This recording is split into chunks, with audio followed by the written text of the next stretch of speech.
Hello and welcome to the Inbetween Podcast. I'm your host, Joe Scott. I'm joined here by Tony. Tony's an RT. How are you, Tony? A lot of Hello, T's every doing week. good. You love to see Yep. it. This week we Oh, are going. I forgot. I've picked out some topics. This year we're going to be talking about. Well, this week we're going to talk about the Steam year in review. I'm going to be talking about Indiana Jones and the Great Circle. And I'm also going to be talking about Metroidvania Pac-Man. Anything you're interested to talk about, Tonzadar? Coming in hot with the subscription. That's what I've been Tonzadar waiting. T, thank you sorry, for I the was just Prime. resubscribing. Sorry. Yeah. Uh, no, I was no, I wasn't. I'm really tired of the document. I'm not as angry as I thought I was going to be from what I said last time about the Steam Right. Awards. That's what I'm going to Oh, say. we were talking about our Twitch recap things, and Oh, yeah. as you are one of my top viewers on Twitch, because for some reason it gives me Yeah. it gives me like a streamer version of the recap. So, yeah, shout out I to just want everyone Tonzadar to know. I just want everyone to know that I only go on Twitch to watch the stream that I'm on. You watched Sips So- once. I watched Sims for a couple of hours, yeah. I've got 53 hours, 51 hours watching this stream, so... Chair doesn't exist, right? Yeah, 51 hours of the podcast. That's amazing.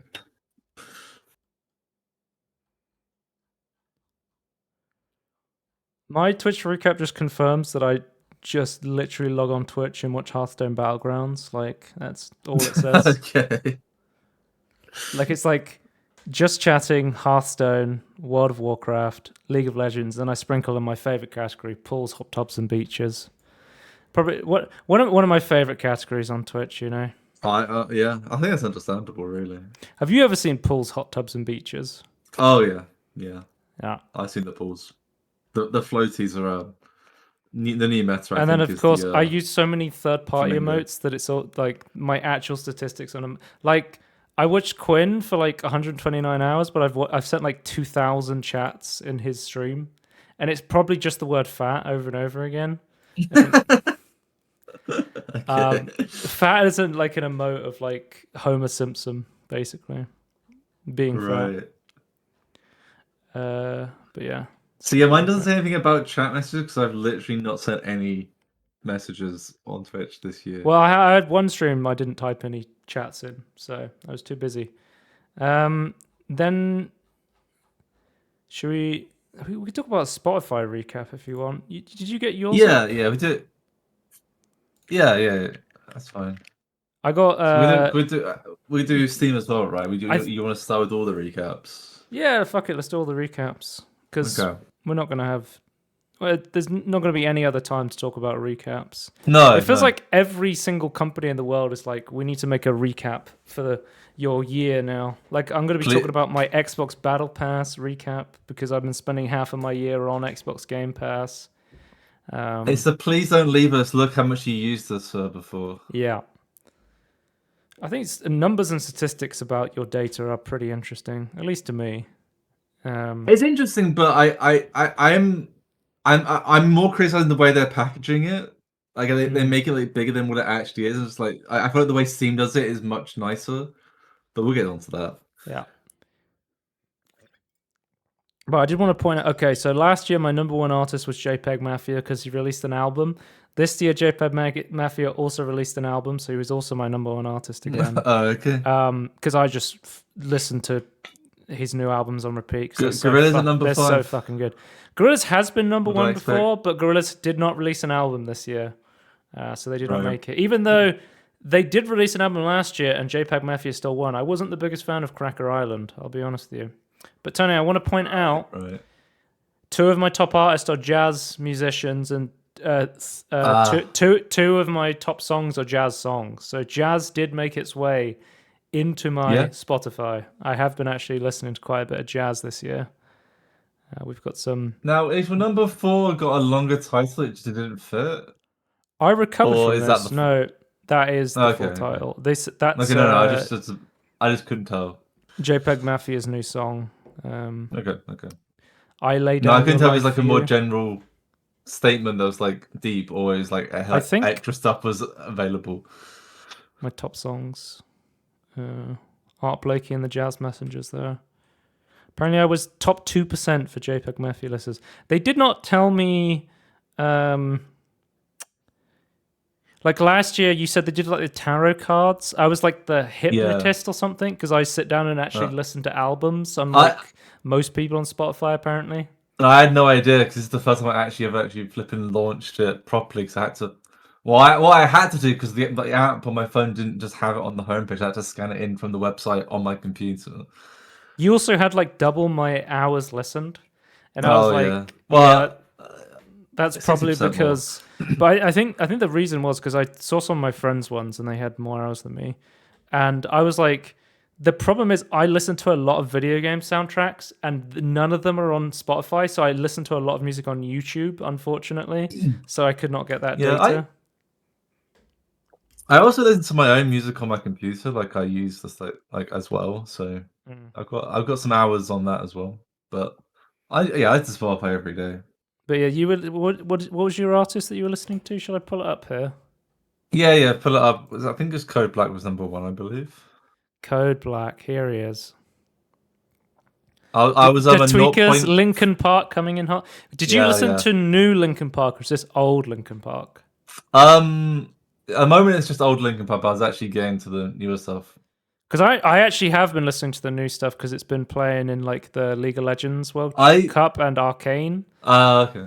Yeah. But I was listening to the stuff from like 2010s recently, and I was like, it's not like their old stuff, but I still like it. I don't think it's as good as their old stuff, but I still like it. Whether I remember people like going absolutely like crazy and like how awful it was. I'm like, guys, it's fine. I get I guess if you're not into the new stuff, then it's not for you, I suppose. But my understanding is that the actual newer stuff as of today is more like the older stuff, but not the same as the older stuff, is my understanding. Do you like the new singer in Linkin Park? I feel like people are very strong. I only heard her in one of the songs, and I thought she's pretty good. Yeah, I like the new artist in the couple of songs I've heard, because I've heard a few more from Arcane, because they've been working on Linkin Park. I'm glad that they're still going, because there's still talent. There's still good stuff coming out. But yeah, I'm sorry. I was just gonna say I'm a 0.5% listener of Code Black. I just want to say, huge. I'm the number 1 fan. Number 1 fan in the world. They also this year didn't say you are like. Last year they tried to geographically locate you based on where you're listening to music. Like one of my friend of the show, Jesse, the psychologist, he based on him listening to like loads of rock music, he was like, "You're in Scandinavia," and I got based on me listening to a bunch of like hip hop and rap. It was like, "You're in California," and I was like, "I guess I'll take it." I don't know. How does that even work? Is this meant to like indicate like where people came from who made it, or no? I think it's like based on people who also listen to this song. Where are they located? Oh, okay. So it's more like a genetic. I think like so. I don't know. It was weird. Okay. But they seem to have just given up on it. Should we talk about games? Should we talk about your Steam replay this year? I've not looked at this. I've looked at my own. So I have no idea what's on yours. I don't know if you want to just go through yours and then go through mine, or do you want to flip-flop between them? I don't mind if you want to go through, because you said you're interested because you wanted to know what my Steam Deck. I wanted to know what your Steam Deck statistics are and see if they were different to mine. Yeah. So you got 29 games played. You had 13 more games played this year, which is huge, Tony. Well done. Yeah, I'd played hardly any last year, so not too tricky to. 123 achievements. I'm actually really surprised at how much I played Soul Calibur 6. Yeah, apparently you played a lot of Soul Calibur 6. It was 10% of your all on the Steam Deck. All on the Steam Deck. And considering 33% was Stellaris, this number must be huge. Yeah. I don't know how many hours of Stellaris I played, though. So, you were above Sorry, I forgot. Oh my god, I completely forgot about this. I need to send you an image. Oh my god, Tony, you played 1% new releases. I think that's probably a new world record for you. You never play games that came out that year. Oh, I guess you played Helldivers, right? Yeah. I'm trying. Oh god, what did I call it? Steam. Or was it? Did you play Tiny Glade this year? I don't know if you played that. Did I play the proper? I can't remember playing it proper or just a demo. I don't know. If it might count as a Demo, I don't know. And I said, I sent a screenshot. I finally did it. I beat Space Engineers by not playing Space Engineers and played more You've Stellaris. overtaken it with Stellaris. You love to see Yeah, it. I did it the other day. That is huge. Yeah, I was pretty happy about that. I also I have no idea how I've got 123 achievements. I do not know what those are in. I don't remember Let's doing have a any look. So, achievements. Tony, you were a Warhammer 40k tabletop fighting Yes. space co-op puzzler. Let's have a look. 2,230 workshop item subscriptions, 4 badges earned, 2 friends added. This is a huge year. It's a huge year. Wait, so you mostly play 50% of your playtime was games that came out more than 8 years ago, and the other 50% was games that came out in the last 1 to 7 years. It seems like. Whereas I think mine's like going to be a lot more bluer than yours in terms of like gameplay. Oh, time. I assume so. Yeah. So Stellaris, 33% of playtime. I saw the weird like not playing any games at the start of the year thing. I don't remember not playing any games, but I don't actually remember what I was doing back then. You've been playing a lot of tabletop sim this year. Yeah, I've been doing stuff in there. I might be able to talk about that at some point. Warhammer 40k Inquisitor, Total War Warhammer 3. That's a new one, is it? I saw it. Is that counts as a new world one? Does it? Well, I mean, I guess it came out in 2023, didn't it? Total War Warhammer 3. Oh, did I can't actually remember. I guess it did. I think it was I think it was Christmas last year. I was buying. So based on the number of games you played 20 games on Windows and 14 games on Steam Deck. That's a huge. Yeah. Well, a lot of them, some of those I played and like, this doesn't really work. So yeah, 82% playtime on Windows overall, and then 18% on Steam Deck. Yeah, that seems about right. But I'm surprised like how much. Like, I feel like that. What is immediately sus on some of these games that are coming up on your Steam replay. Okay, so Soul Calibur 6, fair enough, 55%. Yeah. Dead Cells, 13%. I literally saw you playing this on the Steam Deck earlier. I 100%ed Lara Croft Go. Lara Croft Go, 13%. Dreams of Desire Definitive Edition. This looks like a game that would be removed. I would not be able to see on Steam. What is going on here? You can't see the last 2 games. Do not play that game on Steam Deck. That's my advice. Okay, what about Scarlet Maiden? Does that game work on Steam Deck? It works fine on Steam Deck. But it doesn't. It's a similar idea to like Dead Cells, but the hentai version. Let's say, but it doesn't control as well. Like it doesn't feel as good. Yeah, that's what I'm going to call it. Hentai cells. Oh, you played 5 demos over 7 sessions. That's huge. Yeah, played more demos. Oh yeah, I did. I played the Lonely Mountain Snow Riders thing. Oh, did you like it? I thought it felt fine. Yeah, I thought it felt exactly what I'd expect from a snow. So your longest daily streak was playing Stellaris for 8 days. Yeah, well, yeah, you have to play Stellaris. Is that in summer, I guess? You're Deep Rock earlier this year, Stellaris, Soul Calibur, what looks like more hentai games, I'm guessing here, Tony. So you played a bit of Root earlier this year. Based on the name Hentai Roguelike, I'm getting strong suspicions here. Can any of these thumbnails get me banned? That's what I'm actually... Okay. I don't think the thumbnails... I don't know. I might be wrong on that. Maybe they do get blurred up. But I feel like the thumbnails have to be... Did you buy Street Fighter 6 after you got the demo? Yeah. Yeah. I actually want your thoughts on Street Fighter 6. I'm thinking about picking it up and trying out Street Fighter 6. I haven't played much more of it, so I can't give you like much more insight. I need to just play it, I think. Oh yeah, you played Uno with me in November. Yeah. You were playing Sea of Thieves and Helldivers 2 this year, Tony. That is huge. Yeah, yeah. We can see your 1% of new games. Helldivers 2 right here. Yeah. I just love I got Sea of Thieves like a year ago or 2 years ago or something. Maybe it's like the first time played 2024.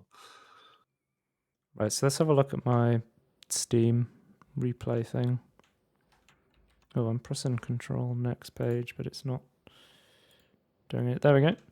So my Steam's like, you played 50 less games this year than last year.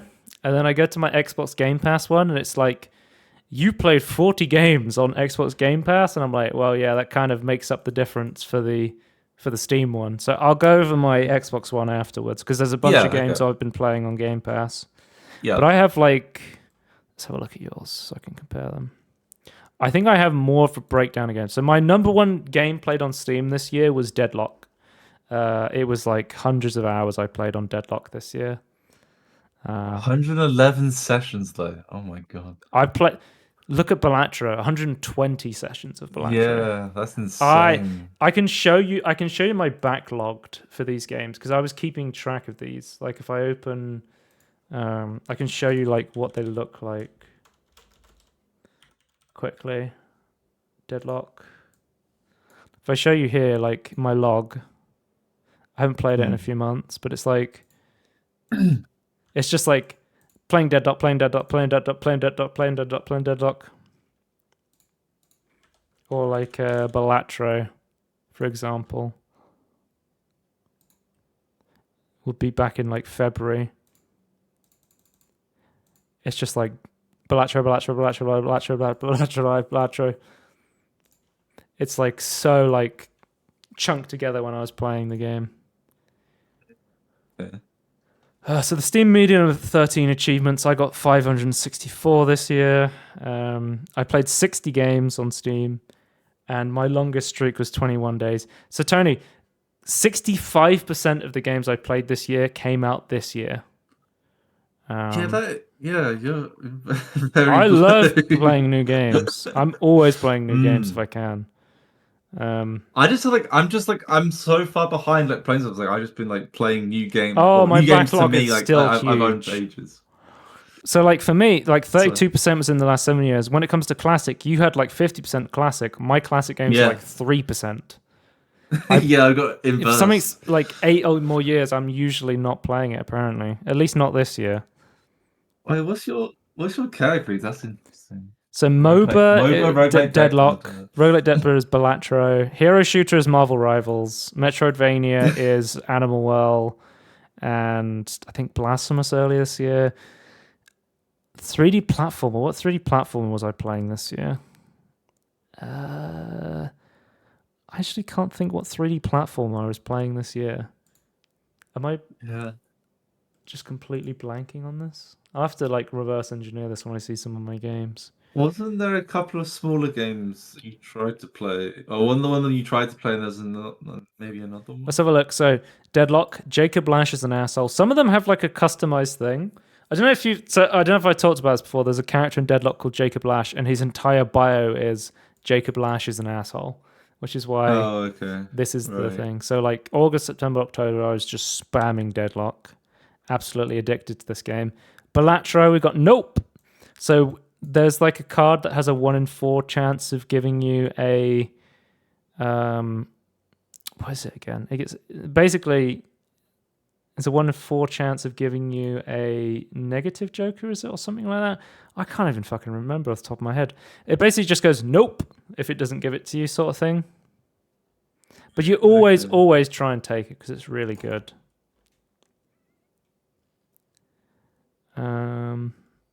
But yeah, and a lot of achievements for that. A lot of this year, I've been playing Final Fantasy VII Remake Part 1. So like my entire June and July was 90% of my playtime in July was me playing Final Fantasy VII Remake. Like I spent a lot of time playing. It's going to be JRPGs because the next one is Metaphor ReFantasio. If you look at my Xbox One, it's going to be Persona 3 Reload is most of it. What I've learned from my data of this year is I've been playing a lot of JRPGs this year. Like in terms of playing the Year of Japan, a lot of Japanese role-playing games. That makes sense, yeah. Then we have Marvel Rivals, the month of December. 100% of my playtime in December, because that's when the game came out. But I've just been loving playing Marvel Rivals. You're a Spider-Man main now, right? When I run it down, you know. Yeah. Okay, so what 3D platform was I playing? Oh, Pac-Man World Repack. That's a 3D platformer I played this year. Because I think if I hover over these, I have a lot more like random games. So like, I played 12 games on Steam Deck and 142 on Windows, and then 1% of my playtime is on Steam Deck, and then 99% is on the PC. So I don't spend that much time on Steam Deck, but whenever I'm out and about, that's when I'm on my Steam Deck. Like, I have 36% of my play. So like 36 of all my playtime on Balatro, which is like hundreds of hours, was on the Steam Deck, which means it's, I spent like, that means I spent like what, 36 hours on Balatro on Steam Deck exclusively. SpongeBob SquarePants Battle for Bikini Bottom. I've only ever played this on Steam Deck. I've almost finished the game. I'm just very curious that your Steam Deck playtime percentage is only 1% though. Yeah, because I honestly, That's crazy. I play other games so much that it just counteracts any Steam Deck playtime.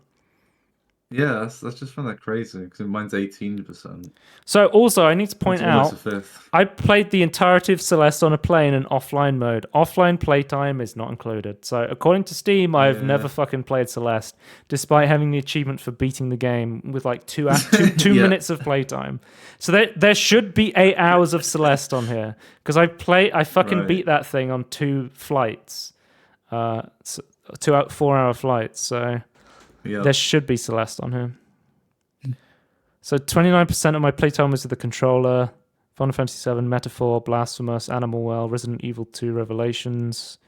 I played 87 demos this year, over 109 sessions. But yeah. I've got a lot more like just random games being played on my... Ooh, Window Kill, Buckshot Roulette, played that this year. So Window Kill when you got your OLED monitor? Yeah, that is when I got my OLED in around the end of February. Okay. Yeah. It includes demos in here, which I don't know if I'd like or dislike. Oh, spooky month. We have, 5 Hearts Under One Roof. I've Fallen for You, Oh, Game of Fate demo. Not very spooky and spooky month. Oh, Spookware. We've got a spooky game. Yeah, that's pretty spooky, yeah. Yeah, but yeah. That is my Steam review. And let's move on to the Xbox Battle Pass one. My number one played game on Xbox Game Pass was Persona 3 Reload with, I think it was like 99 hours or something. Yeah, 99 hours. I played a fuck ton of Persona 3 Reload. I love this game. So apparently, I played 40 games this year in Game Pass.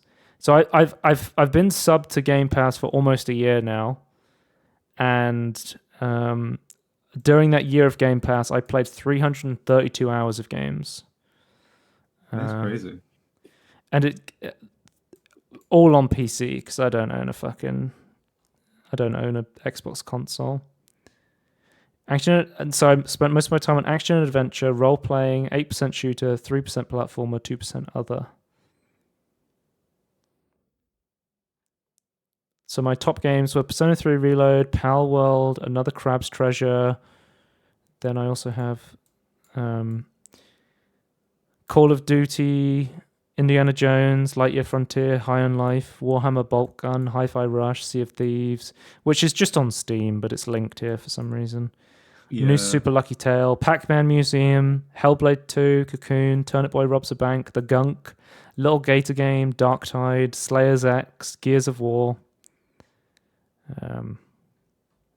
I get a personal message from Phil Spencer in this. I'm sure this isn't personal. I'm sure this is just the same message Phil Spencer gives to everyone, but for some reason they just have a little video of Phil Spencer. I don't know why. So you're not watching it, though? No, I'm not gonna. I can put it on if you want. Hi, Xbox community. Hey, Xbox gamers. 2024. I want to take I can't pause this for making this a year to remember. Your love for gaming continues to inspire us. I'll just reload the page.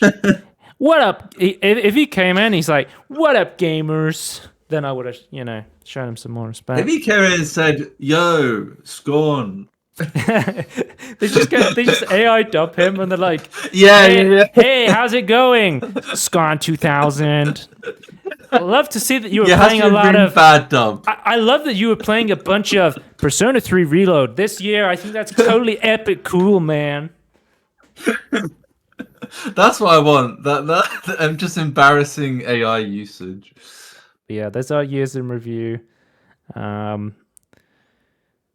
Should we move on to talking about the games I've been playing, shows I've been watching, films I've been watching, and music I've been listening to? So this week I'm still playing Marvel. Calling it what? I've been calling it Joe's Games, but it's like maybe it should be Joe's stuff, but I don't know. Joe's life, and you're getting a glimpse into it. I've been playing the Christmas event for Marvel Rivals, which you saw I was playing. It's basically Splatoon, but with Jeff, the shark. I think that game was pretty fun. On one map, which is my criticism. I'm telling you now, NetEase Gaming, you release a good skin for Squirrel Girl, and the money will start raking in. That's all you need to do. I think they're already making money. But it'll triple. They get more money, even. Yeah, 100%. As soon as summer rolls around, you get the swimsuits out. NetEase Gaming, they know their player base. Get the Squirrel Girl skin out. It'll be a resurgence in summer next year. Yeah, I can see it now. Guess me if you can. This is a game I saw on Reddit, and it's really fucking fun. It was originally made for It was made for the Jingle Jam, the Yogscast Jingle Jam Game Jam. And then I saw a post on Reddit. It's a single player or multiplayer game. It's like 50 megabytes. You can download it off itch for free. And essentially, it's an art gallery with pictures from real life eBay listings. And you have a little calculator, and you have to go and guess how much you think they cost, how much that it's listed for on eBay. Turns out it's really fucking fun. I really enjoy this sort of shit. And I basically got at one point, I had 6 or 7 friends in multiplayer all playing this game.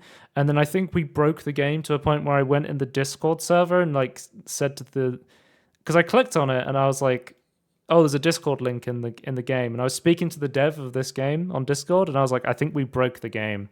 Because I don't know if the servers are ready to host that many people coming on. But the game's really fun. If the dev wants to turn this into a full game, I would 100% buy this. This is really, really fun. Did you see me streaming this on Discord? Yeah, I was there a little bit of it. I think it's really cool. Interesting idea. I guess they're pulling from eBay listings, I suppose. Yeah, but I don't understand how it's been coded. Yeah, so it's eBay listings because it's in dollars. So I think it's American eBay, and then it's the listed price. So it's not. So some things, you would be like, nobody would actually buy it for that price, but that's what the person has listed it as. What they're asking for, yeah. Yeah, but there's such weird shit on eBay. Like somebody was selling 50 clean toilet roll tubes. And I was like, how do we know they're clean? Because we know you've used the toilet paper. You didn't just rip all the toilet paper off.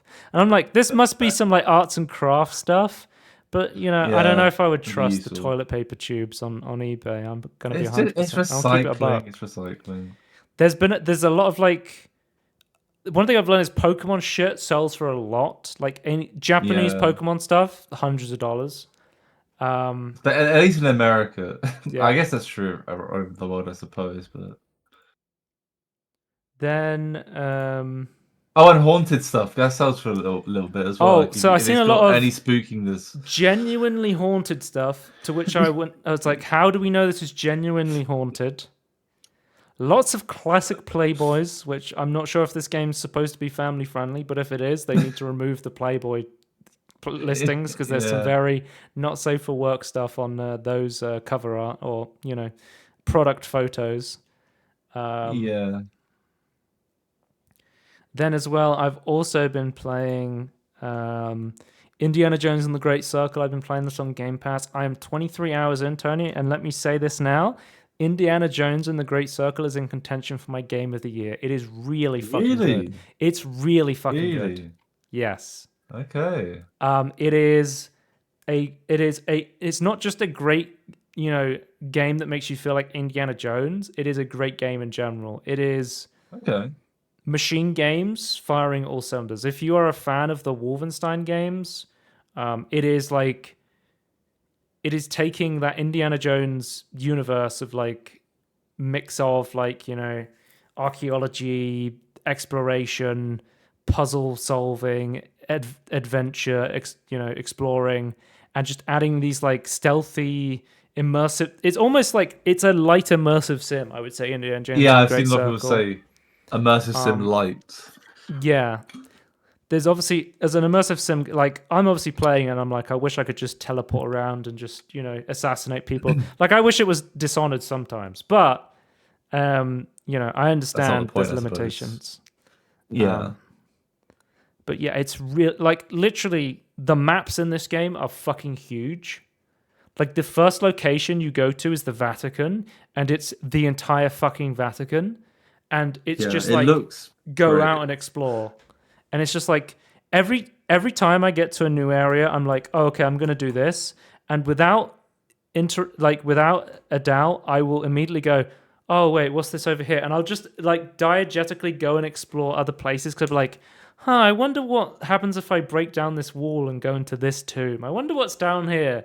And there is so much like in-game. There's so much like directionless intrigue in this game where I'm constantly just wanting to explore for the sake of exploring. It just like calls out to you because it's so interesting. Yeah.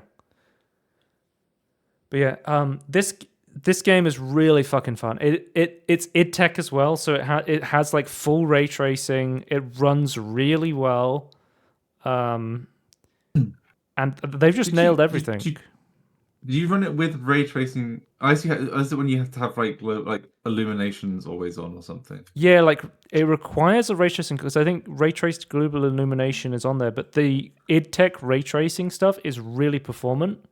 Yeah. To a point where I just think sadly like it was going to like Unreal because I just felt there's some other good ones that like for example on my 4080, like I'm running the game at 4K DLSS performance, every setting maxed out, with the base ray tracing, and I'm getting like around 120 FPS. So like that's good. Like at 4K at 4K DLSS performance, that's 1080p internal resolution. But that is like really impressive considering like how good looking this game is. That's nuts. Yeah, that is insane. Because I think I've only ever seen you like on the Vatican map, but like it looks amazing. Like it's well detailed. Like I mean I was watching it on the stream, I suppose. But, like I didn't really see like pop-in problems or anything. I didn't really see any graphical issue. The game is absolutely fucking gorgeous. Like there's so much attention to detail in this game. It's nuts. And there's so many different locations. Like I've been to the Vatican. I've been to Giza, mate. I've been to Egypt. I've been to you go on like a ice boat on the top of a mountain. You go to war. It's set in the 1938, so you're in the middle of the fucking World War II, which explains, you know, machine gains and having you kill Nazis. Name a more iconic duo, you know? Yeah. I saw one review for the game saying like they didn't think they wanted to see Indiana Jones doing this up in between what they saw in the films, but they played the games like, oh, I do actually want to see it, or at least play it. I have no idea if this connects to like the films because I don't know that much. Like I've seen like Raiders and Lost Ark and stuff like that. Intro to the game is like from the first film. Okay, right. But I don't know if it connects to like because I haven't seen the new Disney film, the new like. I've no. I get the feeling they're not even like thinking about the Disney film. I don't know if like the time travel stuff in the fifth film has anything to do with anything, but I don't really care about the last two films. I think if you've never seen an Indiana Jones film, you could go in and play this and you'd be like, yeah, I understand what's going on. There's nothing in here where it's like you need to have watched this movie to understand what's going on here. Everything's explained. Like, I think if this game wasn't an Indiana Jones game, it would still be a really good game. And I think it being Indiana Jones is just a cherry on top sort of thing. This game is genuinely really good. I agree with that. It's strongly on my wish list. If I could only have 2 wishes, it'd be on my top wish list. I think this is a Game Pass seller right here. Like this is the perfect game to be like, I'm gonna load Game Pass. 100%. Tony, so at the start of the game, it was like, what difficulty do you want the combat? What difficulty do you want the puzzles? I said leave the puzzles on max. Tony, I've been doing every single optional puzzle, and I've actually been able to do them. Like the puzzles are really well designed. I have a physical scrap of paper next to me where I've been jotting things down and solving puzzles.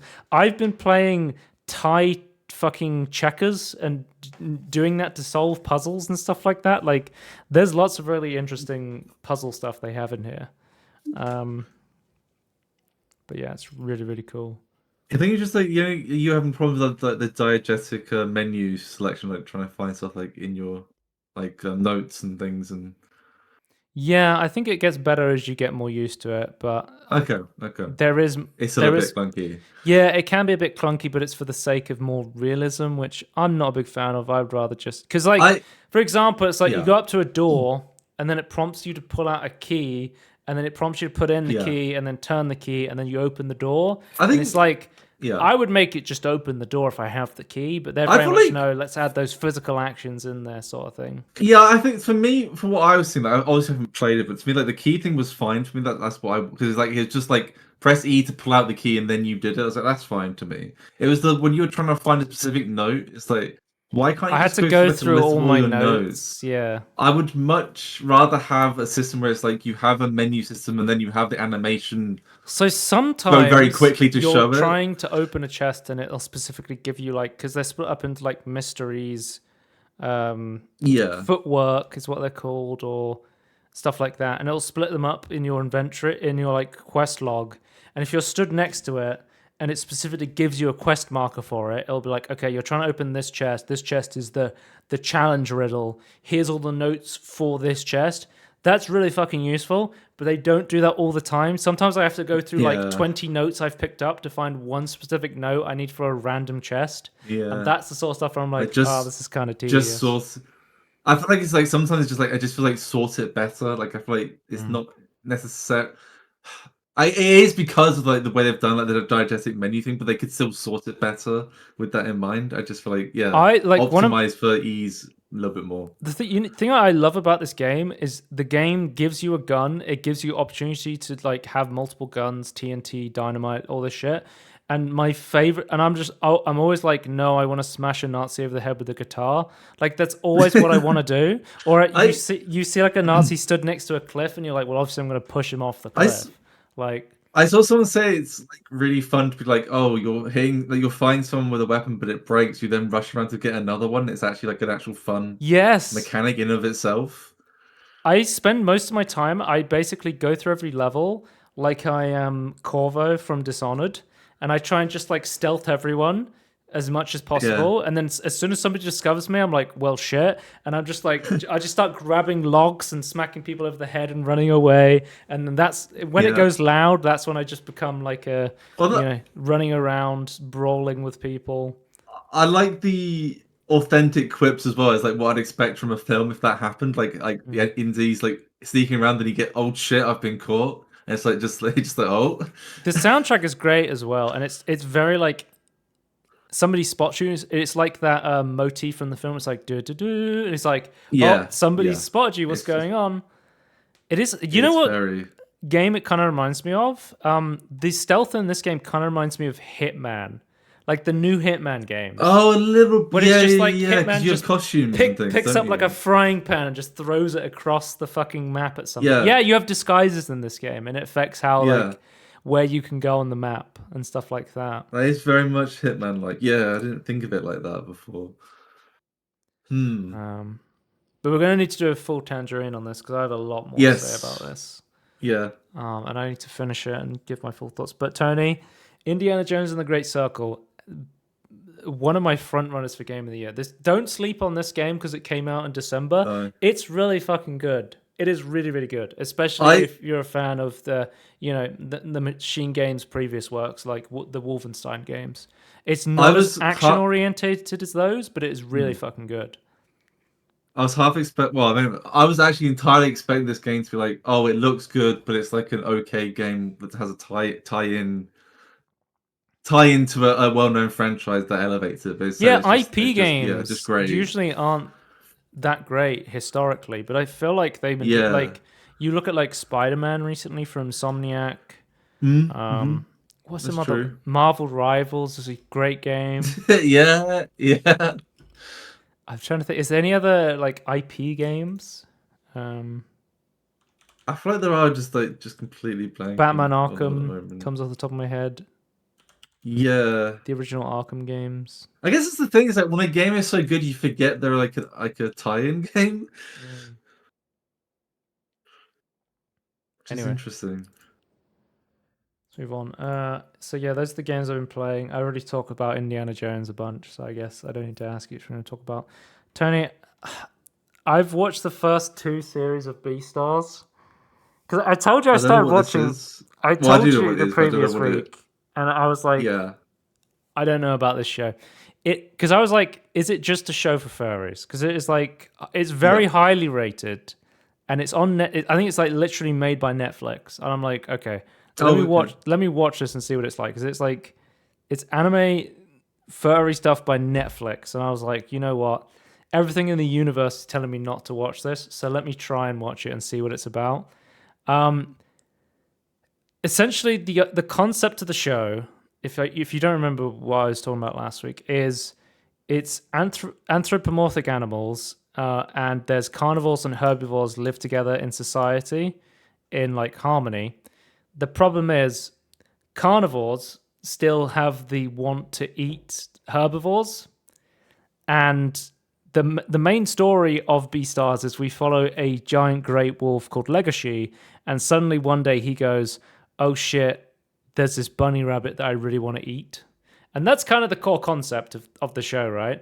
And he builds a relationship with her, and through this show, he like the kind of the whole basis of the show is he has this overwhelming urge to eat meat and eat Haru, the bunny girl, but he also is kind of in love with her. And that's the interesting stuff. I was like, that's a really interesting concept. So I keep watching, and they just go fucking nowhere with it. And this show's just pissed me off so much. I'm just like, people are like, this show is one of the best shows ever seen. It's because obviously I get that like the idea of carnivores and omnivores being treated differently based on their species. It's an analogy for classism and racism and stuff like that. Yeah, that stuff is sort of interesting. It's just like they don't do anything with it. They just take it like. They build up as if, oh, there's a villain coming, there's something really big gonna happen, and then it just goes nowhere most of the time. Oh, you're the guy, you're the big bad guy I've been chasing this entire season. I'm gonna fight you. JK, somebody walked into the room. Let's go off for a couple of episodes and do absolutely nothing, and then come back and fight again. It's just, I think this show's dumb. I don't like it. I've watched the first 2 series. I'm watched 2 series. Okay, wow. There's a 3rd season out now that I'm watching. I was watching this while I was sick, so I was just lying in bed watching Netflix, and I was just like, it's just auto playing.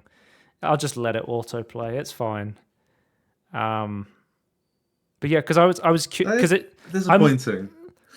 It's only like 12 episodes a season. Yeah, that's pretty and standard, right?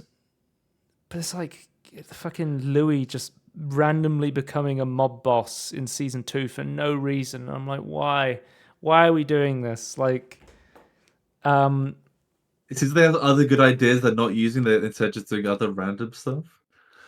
I think the stuff that interests me, I'm like, how do insects work in this universe? How do fish work? And they do actually answer some of that stuff, and I find that stuff interesting. Okay.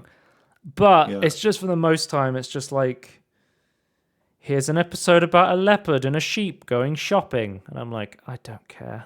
I don't care about this stuff. But yeah, Beastars. So the final episode of Dandadan's come out. So I've completely finished season 1 of Dandadan. Tony, I think Dandadan might be my favorite anime I've watched this entire year. Dandadan is so fucking good. It's unreal. Because I spoke about watching stuff that was airing currently. And every single Thursday, I'm so excited for the new episode of Dandadan. And now I am so pissed off because I can't watch the new episode of Dandadan because it's finished now. Season 2 is coming out in, I think it's like July next year. This show is great. It is fucking action, and it is also like, I would say that the genres, it's like action, comedy, horror. It's so hard to describe down to now, but it is so up my alley specifically. And this show is really popular as well. People seem to really like this. Good. So is there more coming, or is that yeah. We know they've already. Okay. The show is so popular they've already confirmed season 2 is coming in July. Like they have a trailer out for it. They've already got the funding to carry on making it. Okay, that's good. Like this is so like they've been simultaneously releasing the subbed version with a dubbed version on Netflix every week at the same time. So they're simulcasting this show. I guess it's popular in both both quote unquote regions at that point. Demographic regions. 365 days to wedding has finished. I told you I always hate watching this show. It's finished now. Thank God I don't have to watch it anymore. I finished watching it. Well, you never had to watch it. I just really wanted it to be good because it's the one rom-com that's not set in a high school, and it just fucking sucks. I don't like this show. Okay. The one I told you to watch, Orb. Yeah. The Elements of the Earth is so good. It's still going on as well. Okay. It's episode like 13 right now. I don't know how much longer it's going to be going on for. Like if like they're going to take a break at some point. But like it's listed as having 25 episodes on the My Anime list, but I don't know how accurate these are when it comes to new series airing. But like there is so many like torture scenes in it. Like it is very dark. Like it's like, oh, the church thinks that you've been researching that the sun might be the center of the universe. Let me just screw your fucking thumbs off to make sure you're not lying and stuff like that. Like I really like this show. I think it's really cool. Yeah, I need to create like a proper list of stuff to watch, I think, based on what you told me. I've got other recommendations from some other friends as well. Go make a account on My Anime List, and you can go onto one of the pages, and you can go to Plan to Watch, and you can make a list of stuff you want to watch. It's I'll do that. The easiest ways. Yeah. I mean, absolutely. I might do that. My holiday. Then next up we have I watched an anime film. I think this is one of I watched Code White, the Spy X Family film. So I've watched anime films based on TV series, but this is specifically a film that is based on nothing. It's just its own singular story, and this one was really highly rated. So I was like, oh, I guess I will give this a go. I really like this film. It's really cool. It is what's the best way to describe this film? It is essentially a dramatic romance film. It's basically about two people who live on completely different areas in Japan, and every other day they swap bodies, and it's about their relationship with each other. But it is pretty cool. I would recommend this film. It's really, really good. I don't want to go too much into it because there is like other stuff that happens, but I don't want to spoil it, sort of thing. Right. Okay. Yeah. Just saying it. Okay. You recommend it? Yeah. I recommend Your Name. Okay. Yeah. Because this is like one of the more like higher rated films, so I thought I'd give it a go. Okay. And I've heard the guy that directs this normally makes stuff that is really like sad, for example. Okay. Yeah. Right. Like tear jerkers sort of thing, you know? Is that the official term, is it? Well, I was watching it late at night and my eyes were getting watery from being up so late. You forgot to put your onion away. You left it on. I forgot. I was peeling some shallots and. Okay. Yeah. And then, I watched Kindergarten Cop. My friend Jesse was like, "Do you want to watch Kindergarten Cop?" And I was like, "Yeah." Yeah, I remember. I did not watch it, but I remember. Yeah, I was there on Discord when that happened. Yeah. So I've seen parts of this film on TV. I don't remember it being so fucking violent for most of the film. Like the first half of the film, Arnold Schwarzenegger is straight up just like an asshole. He's literally just like beating the shit out of people and just shooting everyone. But I guess that was like, oh, let's make him be like really unlikable for the first half of the film, and then he has to slowly learn to look after children. You know. Yeah. Another thing that really pisses me off about. Another that it does kind of piss me off about this film is like he has this thing where he's like, oh, I never connected with children. I have my own son, and I'd never seen him in all this time. I just left him alone. And he's like, I'm really remorseful about this. And you're like, okay, he's going to go see his son now. No, film just ends. He never goes and sees his son. I'm like, what the fuck? That's for the second film. He just like gets into this family with some other woman's kid, and he's just like, I'll forget about my son. Fuck him, dude. We don't need to go and see what was happening over there. I mean, it is like, it's not the highest rated film. It's got a 6.2 out of 10. Like, it is just pretty much a dumb comedy action film. But, I like this. I also found out there's a Kindergarten Cop 2, I think, with like, is it Dolph Lundgren? And I tried to find somewhere to watch it, and I couldn't find anywhere. It's that bad of a film that no one wants to host this. I couldn't find. I looked for it. I sent you the link to the Blu-ray because I was like, you can get the Blu-ray and put it on your server and then send it. The Blu-ray was the easiest way. The Blu-ray was cheaper than like fucking trying to rent it. I think you can rent it from Prime Video, but I didn't want to rent it. Yeah. Like, I don't want to spend like £4 renting Kindergarten Cop 2, so I can watch it once. I thought it was $4.99 to rent it. It was like £4 to buy the Blu-ray. Yeah, it was. I think it was like cheaper to buy the Blu-ray than it was to rent it. It was getting kind of nuts. Which is. I'm not saying anyone wants to own this, which is probably why it's so cheap, but it's just indicative of our times. If anyone in the comments has watched Kindergarten Cop 2, can you leave a comment and tell me what your thoughts on Kindergarten Cop 2? What's its rate? It says rated at 4.4. 4.4, which means it's right in that prime area of dogshit film, but could be funny because it's so bad. Kindergarten Cop 1 was 6.5 DB rate. I feel like when you get into like that 5 category, that's when I'm like, oh, this is probably just a boring, mediocre film. If I go on the IMDb and I'm like a 1 to a 3, that's when I'm like, okay, this is going to be like terrible. This is going to be good, Yeah, terrible because also good because it's terrible. Yeah. And then above 6, I think above 6 is like a 4.4 is in the in the grey area. I'm not. This could be like funny, or it could just be really boring. I don't know. I think I'm not saying this happens a lot, or maybe it does. I don't know, but like I think there's also another category where it's like it is in the middle area, but it's only because like a lot of people misunderstand it, but it's like right up your alley, like sort of thing. Like, we've got to keep going because we need to get to the Game Awards, and I'm stalling. Yep. I listened to Rules by Alex G, who's a really talented guitarist. I really liked the song Master by Alex G, and I was like, oh, why not just listen to the entire album?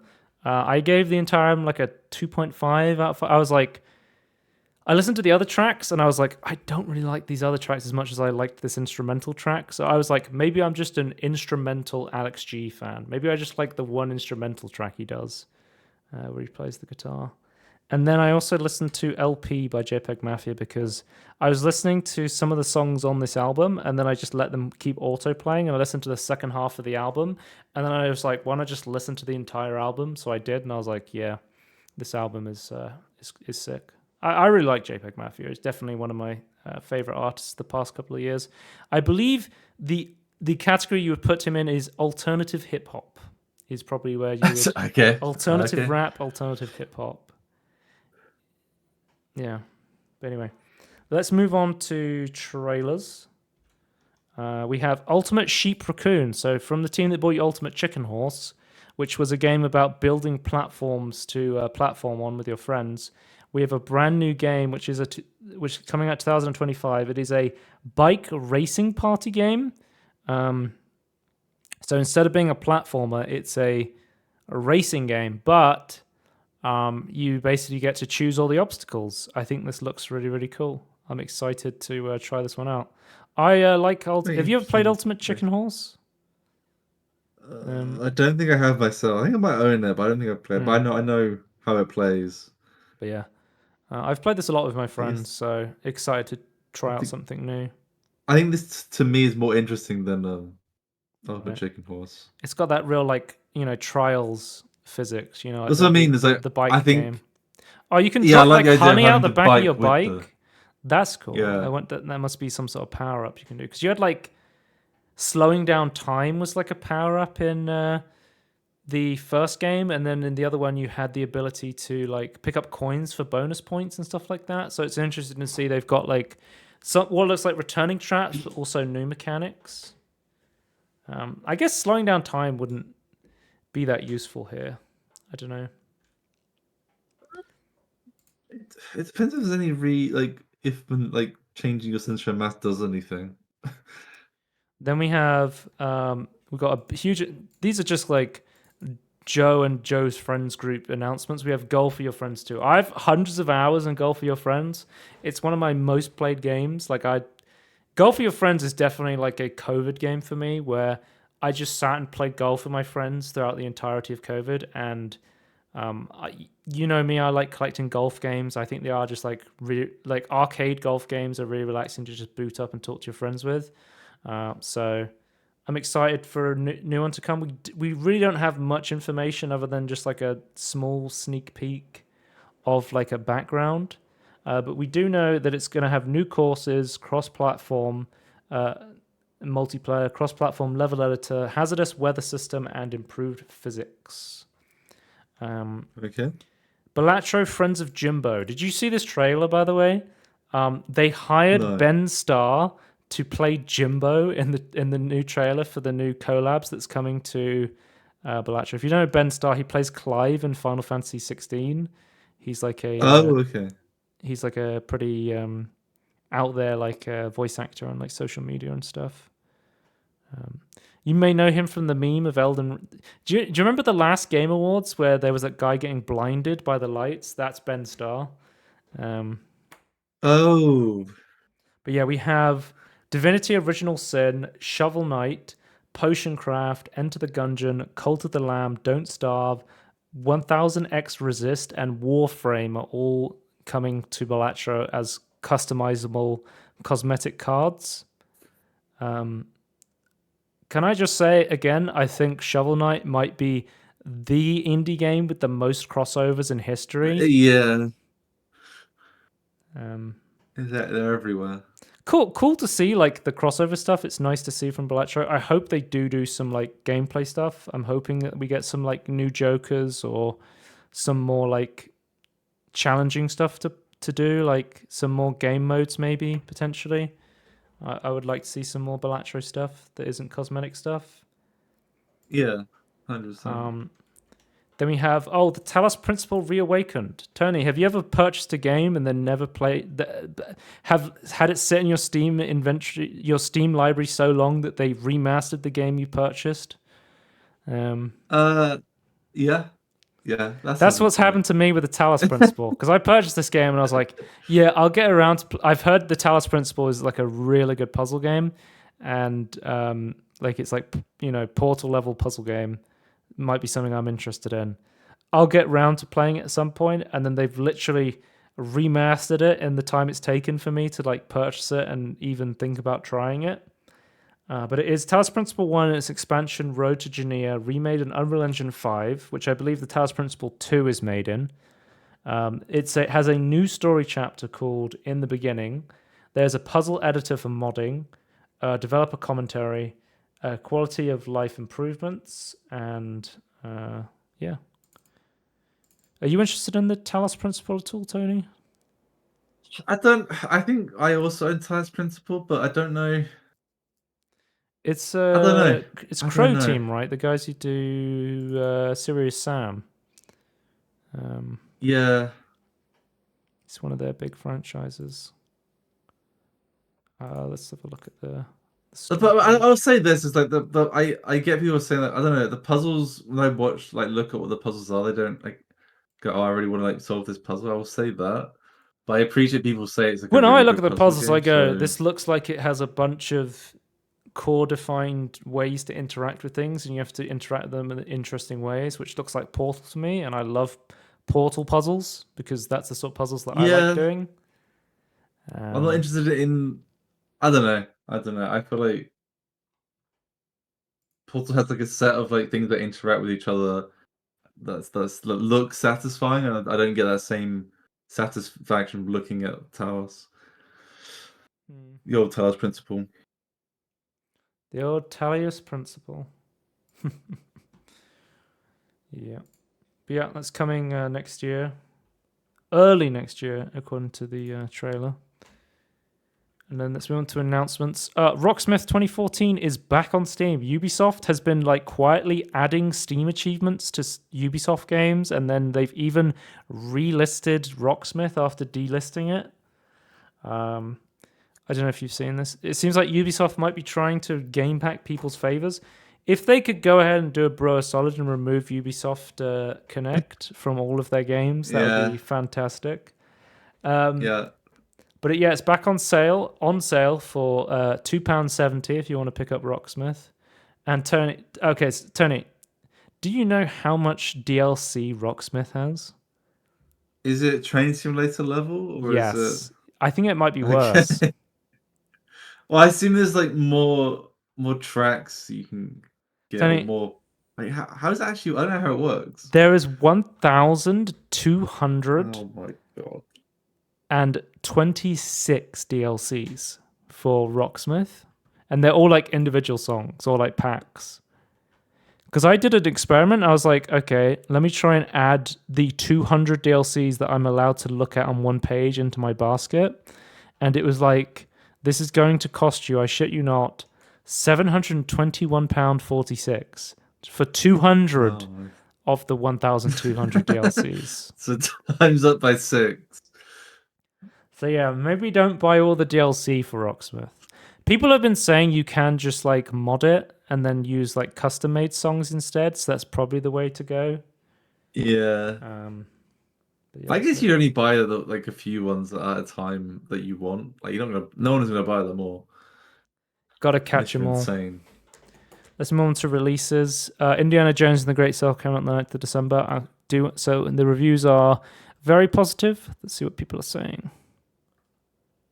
If you're looking at reviews, I assume you heard nothing about this game. Screens on the store page, all jungles and deserts, but let me tell you, you will get tricked into walking around the Vatican for 8 hours. If you love art, history, archaeology, exotic travel, and if you hate fascists, this is the experience. The perfect combo of Wolfenstein's Nazi-killing run and gun, Metal Gear stealth action, movement through the environments is very fun, especially with the novelty of the whip. It feels very fluid. Troy Baker does a great job. Oh, yeah, I wanted to mention, Troy Baker fucking kills Indiana Jones. Like, I've not when I was playing SpongeBob SquarePants, they brought back all the original voice actors except for Mr. Krabs, and every time Mr. Krabs speaks, I'm like, you're not Mr. Krabs. Who the fuck are you? Every time Troy Baker speaks, I'm like, that is Indiana Jones. He does such a fucking good job of voice acting Indiana Jones. Like, huge shout out. For a Todd Howard game, this is a remarkably stable experience with no major glitches. I wouldn't say that... It's not a Todd Howard game. It's published by Bethesda. It's not developed by Bethesda. I played through moderate puzzles and was pleasantly surprised with the challenge. Totally manageable, but relies on your ability to think like indie. Yeah, again, that's my experience. I played with the normal moderate challenges. There's two options, easy challenges or moderate challenges. I said, fuck it, let's just try the normal challenges. And yeah, they have been like, I've been doing some writing down on pieces of paper, but they've genuinely been really fun. Surprised with the challenge, totally manageable, relies on your ability to think. Enemy combat is a little annoying when they have guns, forcing you to stealth, but punching is immensely satisfying. I love bonking Nazis with hammers. I love that every weapon has its own stealth kill thing, where like you'll go behind like a Nazi with a sledgehammer and whack him in the nuts, and then just like whack him over the head with a sledgehammer to stealth take them out. That sounds. And one of my favorite things to do is I just like run up to a Nazi with like a guitar and I just say stealthed, and I just whack him on the head to take him out. The world around you feels very alive. Indy will overhear conversations in foreign languages and hear requests for items listed around the world for you to retrieve. Example, a painter looking for her paintbrush, which you just saw on top of a piece of art of a photograph for a quest. Backtracking through dungeons doesn't feel like a slog either. No dungeon is so long you can't walk through it in a couple of minutes. Yeah, seems like people are enjoying it. So we're like, warning for players sensitive to motion sickness. The game itself is a dream come true, but something causes motion sickness for me. I expect the head bobbing, which currently cannot be disabled. I have not found myself being motion sick playing this game, which is good to hear, but to this person, I would say maybe try turning motion blur off might help. I'm not sure about... There is a mod for this game that adds like ultra wide support and stuff, but I'm not sure if it allows you to turn off head bobbing. That would be a nice feature to see added. Legacy of Kain Soul Reaver 1 and 2 remastered. Tony, I think we both have never heard of these games / played them, and they're getting remastered, but people seem to really like these. I wanted to check this out because not only is it a remastered of a cult classic sort of like franchise, but it's also made by Aspyr. So I wanted to be like, is it an Aspyr W or an Aspyr L? Because they've been really inconsistent. Yeah. It seems like people are liking them.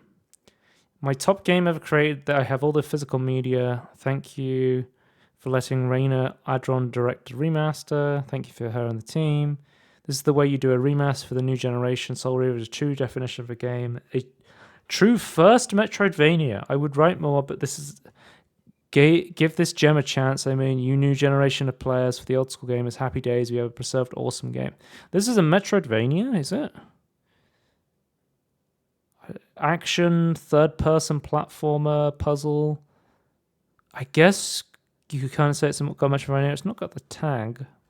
Maybe I'll look more into this if is sort of Metroidvania-y.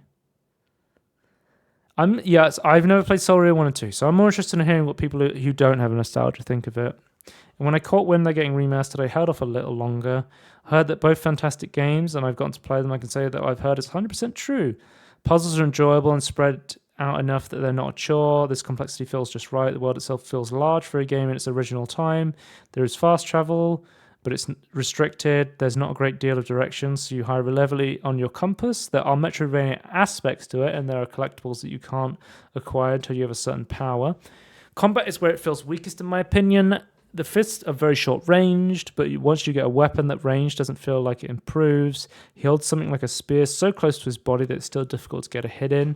I often found it better to just run and swing your weapons instead. Character voice acting and dialogue are all top-notch, though it really puts the writing in modern games to shame. I feel like I've missed out on this game for decades, but I'm so grateful to have played it now. I rate it a good 5 out of 7.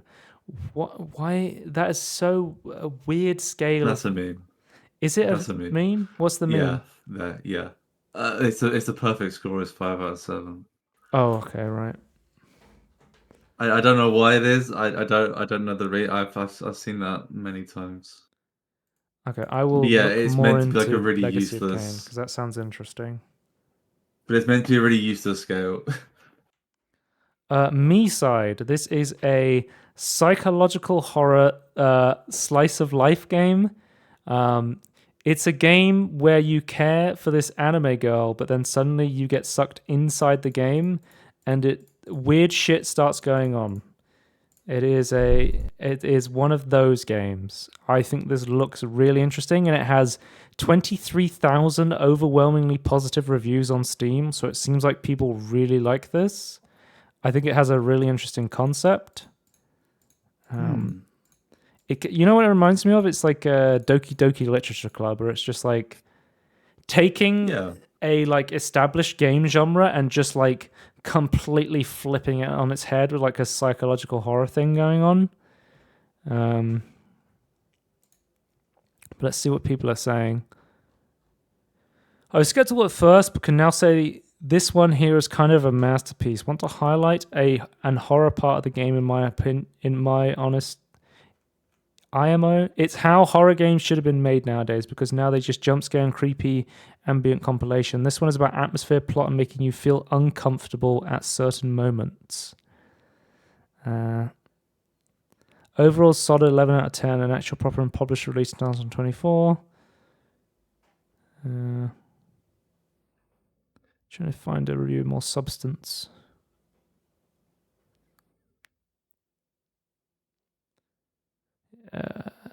It's a great strike between scary moments and calmer dialogue gameplay. I would have loved a longer story. That said, the 4 hours of gameplay still felt satisfying. Now I'm left wondering what game could possibly fill the void Me Side has left in its place. One of the better horror games I've played. The puzzles were fun, Easter eggs made me laugh, characters were easy to like. I even applaud character animation and world building. The biggest minus for me is that it ends too quickly to my liking, but the quality of time spent justifies it. Okay, that one seems interesting. I have to check that one out. It has a demo, Tony. Maybe we play the demo. Yeah, maybe. Alien Rogue We do Incursion. Oh, that's what you're going to say? No, I was saying maybe it'd be better than our experience with Doki Doki Literature Club. Maybe I should give Doki Doki Literature Club another go. I was so against reading in that game that I just never got past a certain point. Yeah, I was it's so that was anti-anime Joe. He was so pissed off that game existed. He's like, I'm not reading dialogue slice of life. I still think reading dialogue with like not doing anything is like I feel like there should be more stuff in between, like where you do things between reading. But yeah, maybe get past the reading part. Maybe I owe that game another try. Yeah. Alien Rogue Incursion. This is the new action horror VR game. It's from Survivos or Survivor OS. I don't know how you're supposed to pronounce it, but they have made some of my favorite VR games and also some questionable VR games. Like I love Creed Rise to Glory, the VR boxing game, and Electronauts is one of my favorite VR games. But they've also done stuff like The Walking Dead Onslaught, or they've done some, mixed stuff like Battle Wake or that sort of stuff. But let's have a look. It's got mixed reviews at the moment, which isn't great. Let's have a look. What's the percentage? It's 58% mixed. The only scary and tough bugs in the game are not the zebomorphs, but as a result of the devs' laziness and incompetence. I don't know if they're supposed to be. I don't know if that was a spelling error or that was intentional. What in God's name are they thinking? Of all the people to have on your side, it would have been me. Should have been an easy win. This is my favorite franchise. The films, books, and games are some of my favorite experience in all of media. I'd rather do a 24-hour marathon of Alien 3 than ever play this game again, bro. As somebody who's just watched Alien 3, that is a damning statement. That film fucking sucks, bro. The bugs, for the record, I have not finished the game and I won't. You'd have to basically rebuild the game from the ground to go and play again. The bugs are absolutely destructive. I'm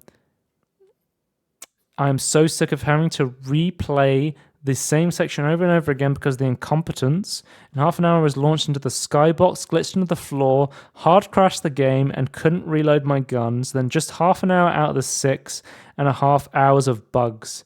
Now, if the game was highly dynamic, visceral, and immersive, I may not be pissed to have to go over the same section so many times because of the bugs, but it's the lack of elements as well. It literally goes from point A to point B. Here's 2 xenomorphs. A couple minutes later, another 2 xenomorphs. 2 more minutes. Oh, now there's 3. What fun. It's so boring and really easy. It's not scary or thrilling once you very early on realize the entire game. Plus, the map is so awful. I'm certain it's completely glitchy too. So I have numerous of the same icons for where I'm supposed to go next, but only one of them is right. Big lore fan, enjoy. Good luck reading a sentence at a time as you try to dive into the all-over story by reading messages by the constant spawn of Xenoses. That's something that I've been reading notes in Indiana Jones. I wish it paused the game when you were reading notes, because sometimes I'm in the middle of a fucking camp and I'm reading a note about like, oh, there was a shipment that came in from Italy, and then there's a guard staring at me like, wait a minute, you're not a fascist. And I'm slowly I'm like, I need to hide, but I also want to read this note. But if I stop reading this note, I have to like go through my 50 other notes that I want to read. Like sometimes that can be an issue where you want to read like the immersive storytelling stuff of notes, but then the gameplay sometimes gets in the way of that. Yeah. Most games pause the game for notes, but I guess not.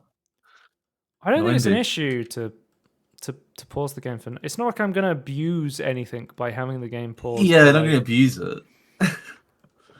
Like I can understand if you want to be like, oh, you can't pause the game when you're in your inventory, like Elden Ring does this. Yeah. Like for example, in another Crab's Treasure, you can pause the game when you go into your inventory and you can equip gear.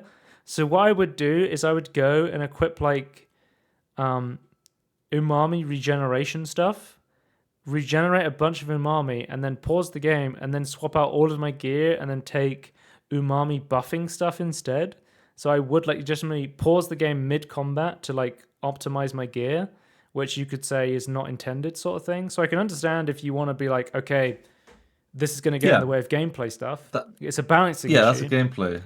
Yeah. I don't know why anyone would pause mid-combat to read a note and then somehow use that to, get around a combat way. That's not going to change anything. There is even in that example, I feel like there's another way you could fix the balance and have like don't allow you to change equipment while you're in combat, maybe. Well, you can have it, but make it like have an animation that takes time.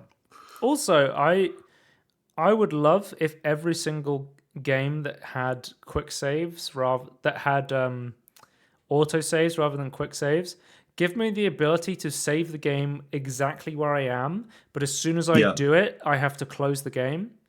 Because like save and exit. I understand that you don't want me to spam quick saving. If I have the ability to spam quick save, I usually do, and I don't think it's always a good thing. Because there should be risk reward to like going through an area and trying some risky shit and getting punished and having to start again. At the very least, have a typewriter system where you can save at a particular spot. There's so many times I'm like, shit, I need to go for dinner, but this means I need to go like and try and force a save somewhere, so I have to keep playing or I have to keep watching cutscenes in order to like it's really bad in like Atlas games like JRPGs. I'm just like I'm in like 30 minutes of cutscenes. I'm like, I would love to be able to save the game right now and just close it, but I can't. I think just a single save state is like, it's going to stop. It's going to put you exactly here. Because I understand you don't want people to save at certain points. I get that, but add like a penalty to like what a lot of good puzzle designers are doing is they're adding a hint system, but they're making it so like the hint system will only come up after you've been on a puzzle for a certain amount of time, or you have to like manually hold down a button and commit to wanting the hint.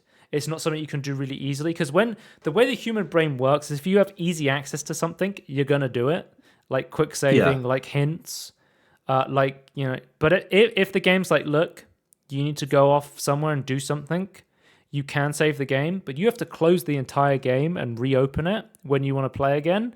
I'd be more than happy to do that. I think this is a feature more games should have, personally. Yeah. I was saying, like, because sometimes I'm like... like... I know it's a different genre, but, like, it has Iron Man mode where you can't save, but, like, you save when you save on exit, basically, and it's always constantly saving. Like, just do that. So I have one save. But yeah, it seems like Alien Rogue Incursion is not well optimized right now. Very buggy. And then finally we have Awaria. Sound like the bug they added to Starfield. It's not the good bugs like Helldivers or Alien. Awaria is the brand new game from the creator of Helltaker. Did you play Helltaker? Were you a fan of Helltaker? It was like a rhythm bullet hell or something like that. I can't remember. Oh, okay. No, I've not played this, but I think I have it. Okay, because I remember you voting for it for your soundtrack of the year for the Steam Awards. I really enjoy. I like the music. It's a puzzle. Is it bullet hell? It's demons puzzle indie thing. It's quite well reviewed. It's free to play. Overwhelmingly positive. It's their brand new game. Apparently, this one is a what was it? It was like a management bullet hell. So let's see. If you like bullet hell with a dash of completely objective type combat, give it a go. A short game, but undeniably a sweet game. Hard mode isn't killing though. I beat normal mode in like 40 minutes. The other 3 hours of gameplay were beating levels 11 to 13 on hard mode. Can't wait for the next harem game by Polish Skeleton Man, where we collect a harem of nuns by baptizing all the babies or collect a harem of detectives by solving all the homicides. No, that was not sarcasm. Oh, here we go. This is the one I read earlier. Bullet hell micromanaging game sounds like a nightmare, and it kind of is, but it's still very fun. This seems like an interesting game. Oh, this one's free to play as well. Yeah. Does this guy only make? How does he make money? He sells like the. Okay, maybe I should give Helltaker and this a go. They're both free. Maybe we should make like spotlights on them. Do they make the money? I don't understand. Well, they sell like the art book and I think the soundtrack as like a. Okay. So I guess it's like, So hey, just- the game's free, but if you like the soundtrack, make sure to give us some money. Yeah, okay. Yeah, are you Hopefully that's interested enough in for this at all? Yeah, it seems like an interesting premise, but I think I'll look into it. But yeah, I guess it's free, so there's no reason not to try it, right? Yeah. Let's move on to Steam news. The Steam Deck OLED is now officially in the Valve Certified Refurbished program. So you can now get Steam Deck OLEDs even cheaper that have been refurbished, which is awesome. I looked at this and I was like, oh man, I don't need a cheap Steam Deck OLED. I don't need a cheap Steam Deck OLED. At the time, they also weren't sold out in the UK, but I'm guessing they're out of stock now in the UK. Yeah, too good of a deal. But you could get a 512 gigabyte OLED for like £380. Isn't that nuts? Yeah, that's insane. And like, I feel like refurbished is like you shouldn't be scared of it, sort of thing. Yeah, well, I Valve's just like think themselves have said, look, we fixed this. yeah, you can trust. You know what? can I trust trust the these Valve guys. I think they're cooking. But yeah, and I think it's even available in Australia as well. If you are, good day to you, mate. If you're in Australia. Then we have Steam news: new settings for game updates in beta. So you can now set the default of games updating to let Steam decide. So the way Steam does it is it decides to update your games based on your behavior. So like if you play a game a lot recently, it will immediately download updates for them. Yeah. But if you haven't touched that game in a long time, it will like schedule it for later. And Yeah. this is now a new option where you can like manually set when you want games to update. So you can set a game to never update, for example. So if you just want it downloaded and you're just like, okay, I don't want to keep downloading updates for this, you can just say, look, I'll update this when I want to play it. I'm just going to leave it for now. Or you can say like, look, I play this game a lot. Keep this game definitely updated. I wish they would add the ability to not update a game even against the publisher's wishes, but that's still not an option outside of GOG. I would like it to be entirely controlled by the user. It's not their game. It's their game, but it's not their version of the game. That's mine. We then have the Steam Awards. 2024 nominations are up. I'm going to go through these, Tony, quickly. Game of the Year, we have Balatro, Stalker 2, Space Marine 2, Black Myth Wukong, and Helldivers 2. I voted for Balatro. I think you voted for Space Marine 2, didn't you? In your initial one. Did you nominate this for Game of the Year? I continue. Yeah, I believe I did. And I voted again. You voted again for it, right? My sus is that Black Myth Wukong is going to win this because I think there was a big upset that Black Myth Wukong didn't win the Game Awards. And I think like Steam has such a huge like Chinese audience that it feels like a steal for anything else to win the Black Myth Wukong. I would love to see I'd love to see Balatro win. I just don't think it's going to win. It might. I don't know. It might do. I feel like other than Stalker 2, I feel like these all have a chance of winning. Yeah. VR Game of the Year, there wasn't an option to skip this, so I just selected Blade on Sorcery based on the fact I own it, but I've not played it yet. I've seen a lot of people play Blade, so I might have loaded up Blade and Sorcery once, but this is like the 1.0 release of it. It looks like a really cool game. Yeah, so it's released this year, because before it's been early access the entire time, I guess. Labor of Love Award, we have Stardew Valley, Dota 2, Baldur's Gate 3, Elden Ring, and No Man's Sky. I went for Stardew Valley because I don't know, they've done several huge updates this year, and this game has been out forever. When did it come out? Like 2019, 2017, something like that? 2016. It's almost 10 years old, and they're still making fucking updates for it. That's crazy, bro. Yeah, one thing I think in terms of like content added, I think that they probably deserve to win. But I went Baldur's Gate because they're still adding stuff. And I stuff think, and they're modding tools and things.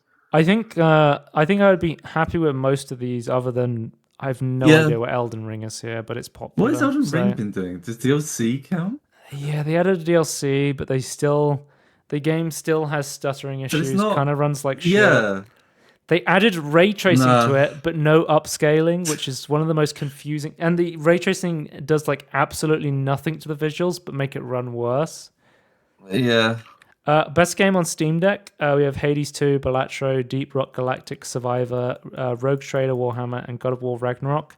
I think it's no surprise here. I went with my most played game on Steam Deck this year, Balatro. I also put Balatro. Which was also my nomination for the Steam Awards. I didn't realize Rogue Trader worked well. People thought it worked well on Steam Deck. That's interesting. Yeah, God of War Ragnarok. Does that run that well on Steam Deck? I have no idea. I don't think so. I think it run I think for what it does, it runs alright. But I guess you put it to low. I guess it's scale up. I don't know. Did you go Balatro here as well? I went Balatro. I feel like I went what I would like. I went the type of game I'd be most likely to play on Steam Deck is what I felt like. So I wouldn't play God of War on a Steam Deck. Better with Friends Awards, we got Power World, Sons of the Forest, Space Marine 2, Satisfactory, and Helldivers 2. I went for my nomination. I went Helldivers 2. What did you? Here. That's what you I went wanted Helldivers to, as well. So, yeah. Outstanding Visual Style Award, we have Hades 2, Metaphor ReFantazio, Nine Souls, Neva, and Silent Hill 2. I went for Metaphor ReFantazio, based mostly on the enemy design in the humans. They are really... Yeah. You saw some of the humans in this game. They look fucking weirdly grotesque. I think, graphically speaking, Metaphor looks like a PS4 game. Artistically speaking, the UI and the enemies are really fucking inventive and really good looking. I'll say that for me, the humans don't do anything for me, but I think the other enemies, I like the art, the art. The word I'm looking for. Art direction. What did you go for? Here? I also went for that because I feel you like went Metaphor as well. Hades 2 is not out yet, so you can win again whenever that comes out. So I'm not going to vote for it. I really want to play Hades 2, but I can't. It's early access. I'm just like, it's not out yet. I don't think I can vote for it. So that's kind of like I think. I waited with Hades 1, and I love that game so much that I can't risk spoiling Hades 2. I'm just going to wait until it comes fully out 1.0. Yeah, Silent Hill 2. I mean, it looks what good, is I guess, outstanding it's style? It's outstanding. What is stylish about it? It looks pretty good. Yeah, exactly. It runs like shit, but it looks pretty good. Yeah, I don't know. I think Nine Souls and Neva are interesting looking games. Yeah. Like Nine Souls is the Red Candle guys. It's the. I think you can. It's the game the CCP doesn't want you to know about. You know. Oh yeah, I think you can do realistic looking graphics. It's also outstanding style, but I don't think there's anything. You need to add something to it. Like you need to do something that no one else really does, or something unique. And I don't think Silent Hill does that. So I can't. Yeah, no. Like I'm at that point, you might as well add Space Marine 2. It's kind of a similar thing. It's already the same deal. I don't know. So yeah, this is definitely I couldn't put my vote in. I have a most disappointed in Steam users category coming up, but we have not hit it yet. Yep. Most innovative. I'm actually right until this point. Most innovative gameplay award, we have Balatro, Stalker 2, Satisfactory, Liar's Bar, and Helldivers 2. I'm really upset Animal Well didn't make it, but maybe just not enough people played Animal Well. That is a really interesting game. Okay, I'm going to ask you this: is Balatro innovative? I guess it is, right? Yes, because it's taking the concept of it's not even poker. It's like a weird form of poker. I can't remember what it's called.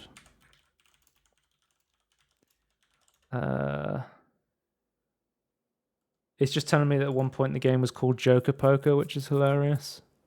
But out of all the other ones, though, what actually is innovative? I guess it's a Cantonese card game called Big Two. Is what the actual. Okay. It's like a 1v1 poker game that it's based on, and then it's taking that idea, adding the roguelite elements to it. I think that is quite innovative. Yeah, I have no idea why Stalker 2 is here.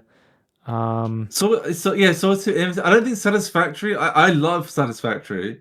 I don't think it's innovative though. I also, as someone who's played Liar's Bar, I have no idea where this is hit. It is basic dice games, but I guess you could say that about Balatro, and it's a basic poker game. Yeah, but I don't know. Balatro, but I think Balatro does something with something that already exists. Liar's and Bar adds is to it. I think adding a roulette element to these like gambling games, I guess. And shit Adding talking. a hardcore element to them. Oh yeah. I still wouldn't call it innovative though. I think that's obviously adding something. Like you have to add something to your game, but I don't think that makes it innovative. And the same for Helldivers. I think it takes other stuff and does it well, but I don't think it's innovative in any way. Helldivers 2, I don't know if I also agree with. Okay, so if we're saying Helldivers 2 is a live service game, Helldivers 2 is a breath of fresh air in terms of live service games. It's not innovative though. As a co-op game, it's kind of not really doing anything that innovative. It is wave defense co-op game. Well, it's a bit more fluid than that, which is a slight improvement, but it's still ultimately like like go here, defend waves. This is a spawn point you can destroy. Like it's well put together, but none of the elements are innovative in of themselves. It's just a well packaged with a good theme, good music. Best game you suck at award: Tekken 8, The Finals, Black Myth Wukong, Ghost of Tsushima, and Dragon Ball Sparking Zero. I went for the only game I've played on here, which is The Finals, and I think I'm okay at The Finals. But I guess you could say I also suck. So, well, if you're having fun while you suck, because that's my I like The Finals. I don't mind losing. So I was just thinking, which one of these would actually be fun to fail in? I guess people. I don't know. I don't know. What did you go with? Let me think. Right. I think I went for Ghost of Tsushima. Ghost of Tsushima, right. Then we have this is my most hated Steam Award category here. Yeah. Fate, Best Soundtrack Award: Fate Stay Night, Frostpunk 2, Silent Hill 2, Horizon Forbidden West, and Red Dead Redemption, a game that came out 20-ish years ago, something like that. Yeah. Probably less than that, but like 15-ish years ago, something like that. I'm not.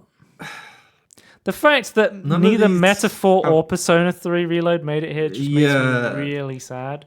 Again, there's a lot of great games with great sound. Animal Well had a fucking insanely good soundtrack. Yeah, that should have been here. But why is Silent Hill here at all? I don't know. I don't think Horizon should be here either. Have you played Frostpunk at all? I did listen. I did listen to the music. That's one where I went for because it has like out of all of these, the music like I like the most. I listened to the Fate Stay Night soundtrack and I was like, I've never heard of this game. And then I listened to it for a bit and I was like, yeah, I could see that this is kind of a bop. Like the soundtrack for that game is actually pretty good, so I could see that one. Okay. I went for Red Dead Redemption 1 based on the fact that I love that game and I love that soundtrack. And I've just kind of given up on because I think none of these I would have genuinely voted for. So I said, well, fuck it. I'm just going to I think Red Dead Redemption 1 has a good soundtrack. It happened to get a PC re-release on Steam this year. So fuck it. Let's go Red Dead Redemption. There's actually games missing there. That is annoying. Outstanding story-rich game, we have Mouthwashing, Stalker 2, Black Myth Wukong, Ghost of Tsushima, Final Fantasy 16. I went with the only game I've played this year, which is Mouthwashing. I played the demo of it, and it's really fucking weird and very fucking intriguing, and definitely an interesting game. I was thinking about this. I don't know about. Well, you know that I'm not going to vote Mouthwashing, so. Right. I'm just thinking, it's like in terms of story, it's like is Black Myth Wukong got a good story? I have no idea what the story of Black Myth Wukong is. From what I've seen, I think the answer is no. And the same for Final Fantasy 16. I think the answer is no. I don't know. I think Final Fantasy 16 is definitely more of a story game, based on the fact that I spoke. Oh yeah, it's more of a story game, but I wouldn't. Based on the fact that I spoke to my friend who played the demo and I said, oh, how is the game? And he said, oh, I've sat through like an hour and a half of cutscenes. And I'm like, well, that sounds like a Final Fantasy game. There's definitely a lot of story in Final Fantasy. Oh yeah, I agree. But Final Fantasy 13 also starts with a lot of cutscenes. And I think the story's trash. So I don't. And from why I don't whether you rate like it that highly in whether terms you of story. whether you like the story of a Final Fantasy sure. game, I would say you have to admit that they are definitely very story. It has a story. heavy Yeah, 100%. compared to these But other I went for games, Ghost of which are Tsushima probably again because it's a less story that steady. actually sounded interesting when I looked at the reviews of it at the time. So that's what I went for. Sit Back and Relax Award. We have Web Fishing, House Flipper 2, Farming Simulator 25, TCG, Card Shop Simulator, and Tiny Glade. I went with Tiny Glade because it looks really fucking relaxing. I've also seen people playing Web Fishing, and that game actually looks quite fun. It's essentially just like Animal Crossing fishing sort of stuff. I think all of this one I'm actually pretty happy with. Like all of them on here, like I understand, and I'm glad Tiny Glade's getting a look in. I'm not that pissed. I'm not that pissed off this year. I think the soundtrack one I feel like was kind of a snub for some soundtracks, but I think overall it's fine. Visual style, soundtrack, story, and innovative stuff. It's like, but even then, I'm not too annoyed overall. The problem is, a game that's truly innovative, most people are probably not going to play it, and the Steam Awards is a popularity contest. So yeah. Let's move on to Blunders. Oh, itch.io has been taken down by the Funko Pops because some trash AI-powered brand protection software called Brand Shield Limited created some bogus phishing report to our registrar, I Want My Name, who ignored our response and just disabled the domain. So Funko Pops had an automated takedown thing that automatically took down the entire itch.io website because they detected that somebody on itch.io had used some Funko Pop stuff in their game. So instead of using the takedown request that itch.io has on their website to take down any copyrighted content, they just went, we're going to take down the entire website. I don't know what the legality is, but I'm pretty sure that's what you're supposed to do. If a company to company has an issue, you're supposed to go through the proper channels, and then you like increase your severity if they don't respond. So we have more on this. The CEO said, "No joke, Funko just called my mum. Got a strange call from a company about accusatory statements on your social media account. Call me. Insane behavior if true," Pirate Software says. So not only are they going after, Big Funko is trying to shut down itch.io. Not only are they going after the website, they're going after your mothers too, Well, can I just say, and this is completely unrelated, like if people like the Product 5, why Funko Pop? I feel like most of the conversations I have with my friends now are, does anyone know somebody who legitimately has Funko Pops or likes Funko Pops? I don't understand collecting Funko Pops. It is I'm weird because I'm the sort of person that likes Lego figures of like a certain thing, and I think like that could be considered kind of weird. But like at least they have a style though. What is Funko Pop doing? I just hate it. Funko Pops feels like brand for the sake of brand. It just feels like really forced. I don't know. Again, I don't want to hate on people's hobbies. Like clearly, people like it, but people like stuff. I want to understand what they see. I personally am not the biggest fan of it. Until 10 years time from now, I'll be streaming with a wall of Funko Pops behind me, talking about how I used to hate Funko Pops. Oh no! Now you're deep into it. You got in the rabbit hole. There's a podcast from fucking almost 10 years ago where Joe's talking about how much he hates anime. So we're coming full circle. Well, if you do get into Funko Pop, I guess I'll tell you what the actual attraction is. Because next year I'll be playing every Funko Pop game. Is there fun? I'll tell you what, there won't be an itch.io. No. Funko Pop game. Funko Fusion is 2024 action adventure crossplay video game. Is it on? Can you play it on? It's on Steam, Tony. Have we've talked about Funko Fusion, I think. Potentially. Can you add it to my ignore list, please? Thanks. Add it to your ignore list. yeah. It's good, but if you're planning to play only multiplayer, I reckon you wait. Multiplayer doesn't even have all the levels and cameos, which isn't really good. But now only 3 levels. It's all I got. It's fucking £30 off sale. What the fuck is this? What do you even do on it? Where they have the heavy from TF2?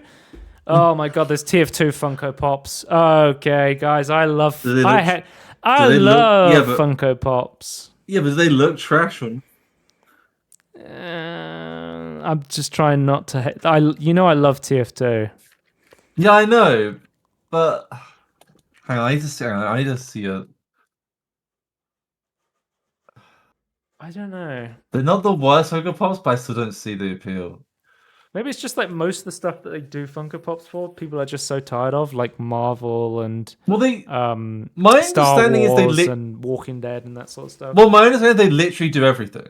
Like if you have like a prominent franchise you like, there is a Funko Pop of it. But if you showed me like, I just don't see the appeal of the look of it. If you showed me like the TF2 Funko Pops, and you also showed me like a well-made figure of a TF2 character, I'd probably just choose the figure. I just think it would be cool to own a TF2 figure in general.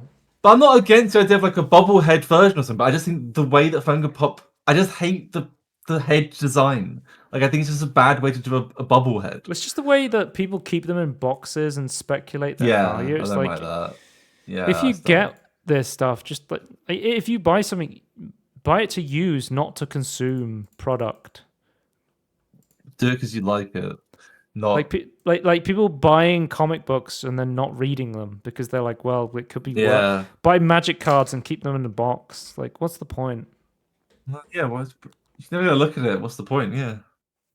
Then on Blunders, we also have Peggy has given Balatro an 18+ rating on console.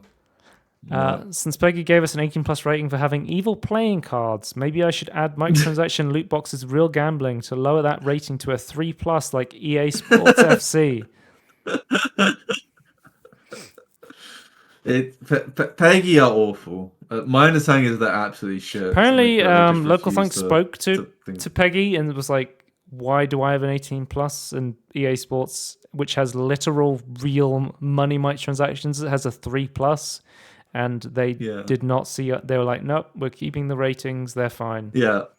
I've heard they're awful to work with unless you're a big company. So, but yeah, we just talked about how Funko Pops is trying to give Nintendo and Disney a run for their money in terms of suing people. Speaking of Nintendo suing people, we have Nintendo news. We have Pal World is ditching its Pokemon-style summoning mechanic amid Nintendo legal battle. The Eurogame article here just has the title Depresso, which is the actual name of a pal in the game. But yeah, previously you would get a pal sphere and you would throw it and that would summon your pal. Now you select them from your inventory and they just appear next to you without your pal sphere. So I don't know if this is damage control. This is something they've agreed with the Nintendo. I don't know what's going on here, but maybe I don't know. I know, for example, in Japan, every single lawsuit that Nintendo has filed in Japan, I think it might specifically be on patents. They've never lost, so it is very scary going against Nintendo in Japan. Yeah, it's for them you can patent ball animation. I hate most patents, so. And also, Nintendo now owns 100% of Monolith Soft, the creators of Xenoblade Chronicles. I think they owned most of them, but now they just own the other, I thought they 10% or whatever it was that was left. Yeah. Sorry, 4%. Up until recently, they didn't own. They had 96%. I assume they're just buying out the last board members from before or something. Yeah, they had a symbolic 4% of the founders still owned a bit. Yeah, but maybe they're retiring, maybe they're moving on. I don't know. Yeah, they would hold it to keep getting the dividends and things. So then, if they're like, we want to remove you from that, or they could just want to pull out, retire, but they have to want to sell. Let's move on to the Game Awards. First up, we have the winner of the Game of the Year was a game I was not expecting to win. Astrobot won the Game of the Year award. I was like, yeah, that seems pretty cool. I really want to play interesting. Astrobot. You know, I love 3D platformers. So honestly, people were complaining that the Steam Awards is 100% player chosen. The Game Awards is like 90% panel, 10% voting. I think the Game Awards had way better nominations and winners than any. Like compared to the Steam Awards looks like a joke. Yeah. I think there's still issues with the Game Awards, but I think it's doing a better job. Like I looked at the Game of the Years and I said, "Yep, those are all of the games I would have put up there pretty much." Yeah. And I think Astrobot winning was awesome. It looks like a really cool game. I could have seen. I thought maybe Black Myth Wukong would win because that was really popular. I was thinking because I know Metaphor won like IGN's Game of the Year award, and it's been winning a lot. And like Balattra's been winning a lot of Indie Games of the Year awards. But yeah, cool to see Astrobot come because I think Astrobot is just a game about fun. It's like a game designed to be fun, and people really resonate with it. Like, again, it is like I would buy an Astrobot figure of another game. And the thing with Astrobot is that you are collecting these little bots that are like symbolic IPs of previous PlayStation properties and other properties, but they're not like. It doesn't feel as soulless as something like a Funko Pop. No, it feels earned. It's like a good homage. Or a good reference, or a good I don't know. It's just funny that this entire year Sony's been like, oh man, all of our classic franchises suck. Nobody wants to play these games, and then the Team Asobi makes a game about all the classic PlayStation franchises, and it wins Game of the Year, and it's pretty funny. Maybe make more of those games. That's an idea. I wrote down some quick notes. Tekken is getting a new fighter of Clive from Final Fantasy 16. Let's move on to the most trailers. First up, Tony, I'm going to start with The Witcher 4. Have you seen this cinematic? Yeah, I have. So it's the one thing I wanted to point out immediately, it's pre-rendered. So this is it's a cutscene, but it is pre-rendered in the engine, Unreal Engine 5. And they even go as far to say an unannounced NVIDIA GPU. So this is potentially running on something like a 5090, potentially. Yeah. Which I think is interesting. We might be getting, 5090, 5080 early next year. According to our friend, our Jesse friend, this is literally just like this exact thing happens in a side quest in Witcher 3. But obviously as a Geralt. Yeah, I think it does. It's like, so yes, we actually know nothing other than that Ciri's the main character. Yeah, so we know that Ciri is the new protagonist, and we know that Geralt will make an appearance in the game, and Geralt is voiced by his original voice actor, but they've changed the voice actor for Ciri. They wanted a more like mature voice actor. They went with. This is the older Ciri, right? Yeah, I feel like I'm kind of disappointed because I'm just like nothing has shown that we couldn't have already guessed. I don't know. I'm a bit disappointed. This does get me like hyped, like The Witcher 4 is coming out. Yeah. But then I'm also I'm hyped that they're working on it. Yeah. But also me's going, but is the movement going to feel like shit in this game? Like that's what I'm thinking. I want to see gameplay. I want CJ Projekt Red to go, look how smooth we made Unreal Engine feel. Yeah, and I don't know if we're gonna get that. Though. No, I don't think so. I mean, I don't have a problem with the movement personally, but I understand like what you're saying. It's not smooth. Well, I think the problem is every Unreal Engine 5 game that's come out recently has been kind of like unoptimized and also like very sluggish feeling. Like movement in Unreal Engine 5 games has not felt the greatest, so that really worries me. From a creator whose movement in their games feels kind of sluggish and bad. I know Cyberpunk doesn't have like third person stuff, but like I just feel like if you could take what they learned, I know, and this is why I'm kind of sad they've moved engine because they could have taken what they learned from Cyberpunk and then moved it over to The Witcher 4. And then our next big announcement, we had Elden Ring Night Rain, which is a co-op game set in the Elden I was confused about Ring this map. So I've got some more information. So Okay.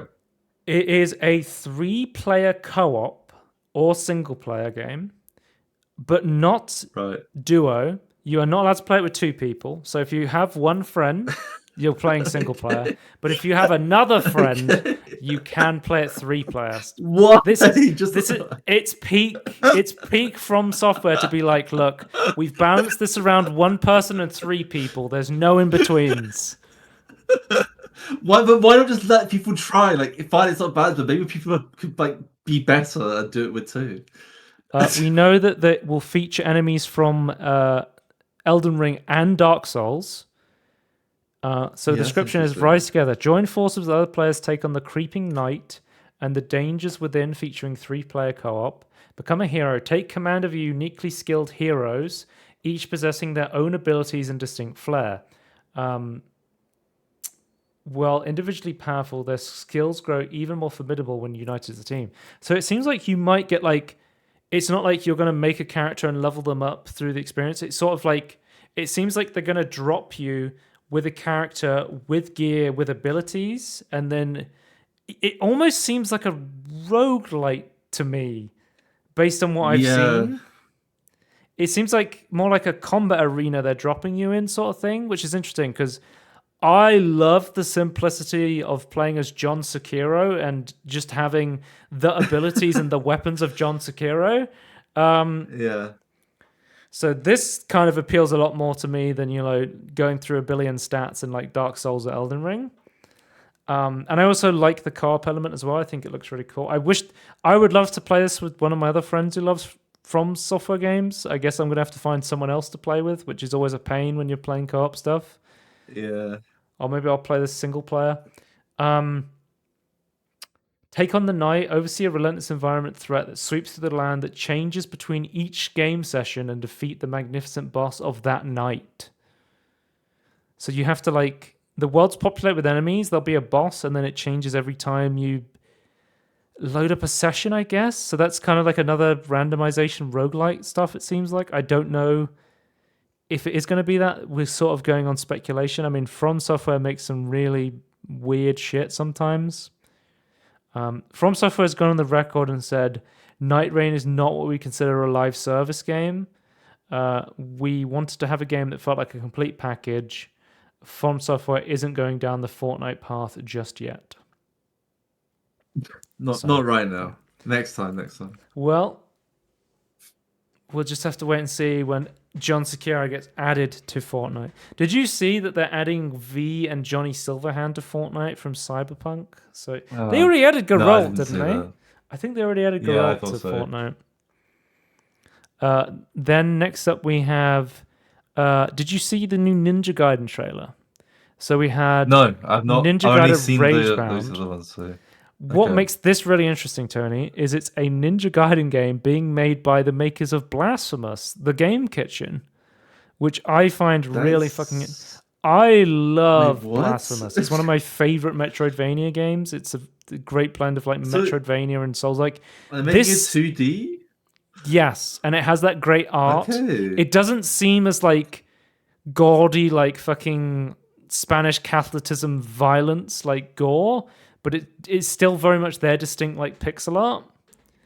But it also seems very much more Ninja Gaiden. It's more action arcadey rather than a Metroidvania, it seems like. So interested to see where this one goes in the end. Then we have Slay the Spire 2 gameplay is up next. Which looks really, really cool. Is this the first time we've seen gameplay for Slay the Spire? This is the first gameplay we've seen, yeah. We've had cinematic stuff. Yeah, I was just trying to remember.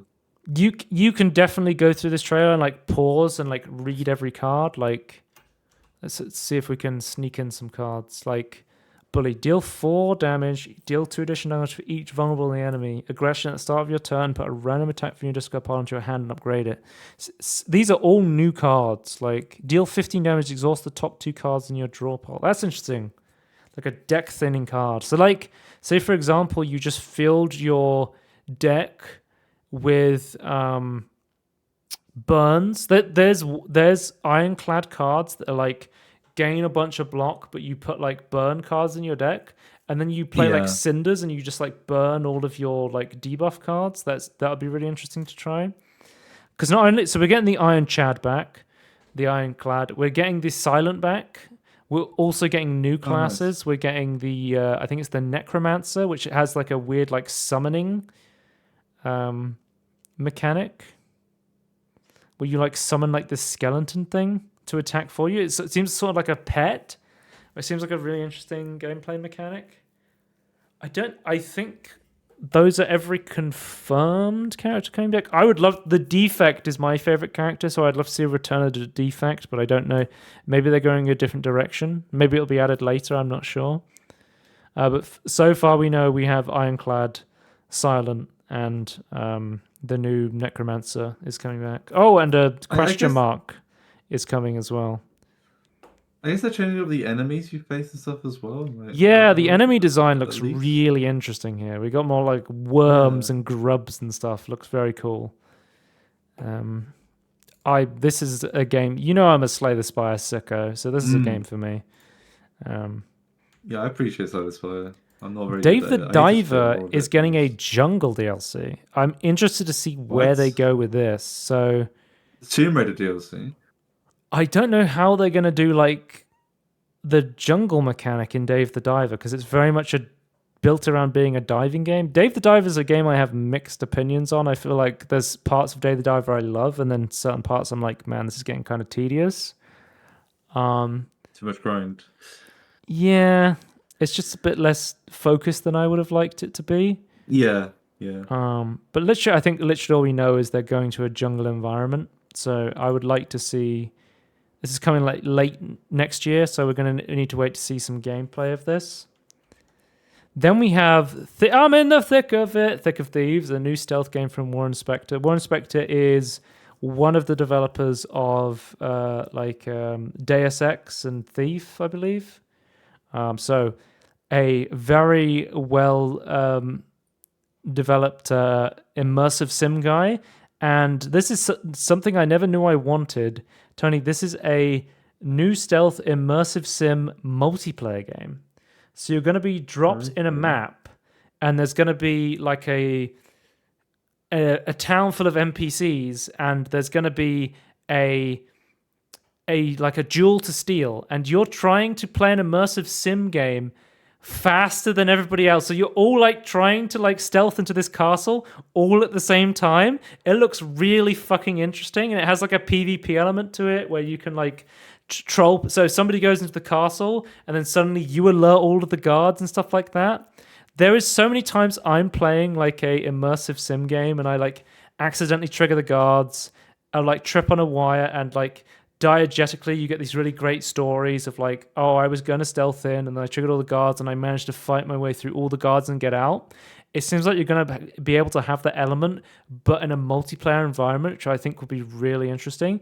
I'd never heard of this until the Game Awards, and it's now one of my most anticipated things. I think this sounds really interesting. This is like brand new like game sort of thing. Yeah, it's an interesting idea. Yeah, for sure. I'm curious to know how it's executed. I guess do we have a date for this? Do we have dates for any of these actually? I don't think there's a date for this. I think most of them are 2025. This is 2026, Okay. so this is even later. Right. Most of them I could find the date for was 2025. So next up we have Shadow Labyrinth, and I was watching this and I was like, oh, it's like a Metroidvania game, I think. And then I saw Pac-Man, and I was like, is this Metroidvania Pac-Man? What the fuck is going on? Like, it's Bandai Namco, and it's an official Pac-Man game. And apparently, Tony, this is based on one of those Secret Level episodes. So there's a series called Secret Level, which is on Amazon, which has a bunch of stories based on video games. And there's an episode about Pac-Man where there's this weird dark Pac-Man, and they've made a game on it now. So I think I'm gonna have to watch that episode of Secret Level to find out what's going on with Pac-Man. I don't. Are you interested in watching Secret Level? Because I'd be interested in like watch partying it to see some of this stuff. I don't know. Possibly, Okay. possibly for sure. I mean, there's This lots looks of different interesting as well. series. There's like Sifu. There's like God of War. There's a Warhammer episode. Yeah. There's tons of different Yeah, games they've done episodes for. But I mean, Dark Pac-Man as a summoned creature sounds great. Speaking of Sifu, we have a brand new game from the creators of Sifu. They've made a football game. And it's not like the football you're thinking. It's not like Pro Evolution Soccer or like FIFA, where you like are almost like a spectator over the top and you kind of hover over players in third person. You're like, to me, this feels closer to Rocket League, where you're like physically on the pitch and it's really about the movements. The thing about like Sifu is that game is all about like the tight, quick movements. And I think, unironically, I think that could actually translate really well to a fast-paced football sports game. I'm actually really intrigued by this. I think this looks really cool. As somebody who loves games like Rocket League and loves like movement games, I think this could be really fun. I'm interested to give this a try. And I think it like visually it looks really cool with these like really cool changing backgrounds and stuff.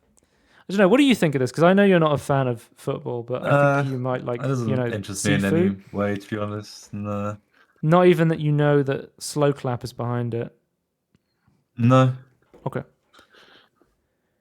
Next up, we have the trailer for Final Fantasy VII Rebirth, and it's coming a lot sooner than we expected. It is coming January 2025. Wait, we are getting the PC port That is insane. of Final Fantasy VII Rebirth. Wait, when did it actually come out? Like summer? Yeah, I think it was like June or something. Final Fantasy VII Rebirth release date. We know based on this trailer that it will come with DLSS, which is something the first game on PC did not come with. Oh, also, by the way, it lists the ability to use VRR, which is fucking hilarious because that is not something a game can control. That is something a monitor does. So if you don't have a VRR monitor, you can't use VRR. This has got nothing to do with the game. That is well, no. What it does, because if the game doesn't have it, your monitor can't do it either. Not properly. VRR is variable refresh rate. Like VRR is a monitor technology. They're saying but the is game. No. What you're saying is the game has uncapped frame rates, which they could list, but they haven't. VRR Not necessarily. VRR is change not a the thing scale. games do. Are they not saying that they're going to try and hit a certain? I guess it's still not VRR, but they're trying to hit a certain refresh rate or certain FPS, and then change the scale. That's not VRR. VRR is a monitor technology that changes your refresh rate based on what FPS is happening on the screen. It is completely separate to any game. Every game in the world has VRR, Tony. Okay, fair enough. Based on the monitor, which is why it's so fucking hilarious. They've put that as a feature of the trailer. If they said, look, uncapped frame rate, sure. That is a legitimate feature you could put in your trailer. But it's coming January 23rd, 2025. A lot sooner than we thought. The original came out on the 29th of February last year. So it's been almost a year since the first one came out. As a note, some people are saying that some games are specifically optimized for VRR. There are certain things you can do under the hood to actually match it better and actually communicates with the monitor. The example being given is Miles Morales. Yeah, VRR being a feature is more of a console. It's probably not. Yeah, it's not a. That's not like a a massive feature compared to. And again, that would be the game has uncapped frame rate mode, so you can. Oh yeah, sure. But it's saying that, but it's all stuff that it's saying that it's doing extra stuff to be optimized for it. But it's still not like a mainstay feature for sure. Yeah. Then next up we have Project Robot, which is from the creator of Ico and Shadow of the Colossus, from the studio behind that. We don't have too much information about this. other than I think they have an interesting pedigree when it comes to games, and it seems like they're doing more like weird shadows, giant creature game. So it's giving me strong Strand vibes, this game right now. You know, it seems like I think it's more interesting than. This is like the action Strand game. Yeah.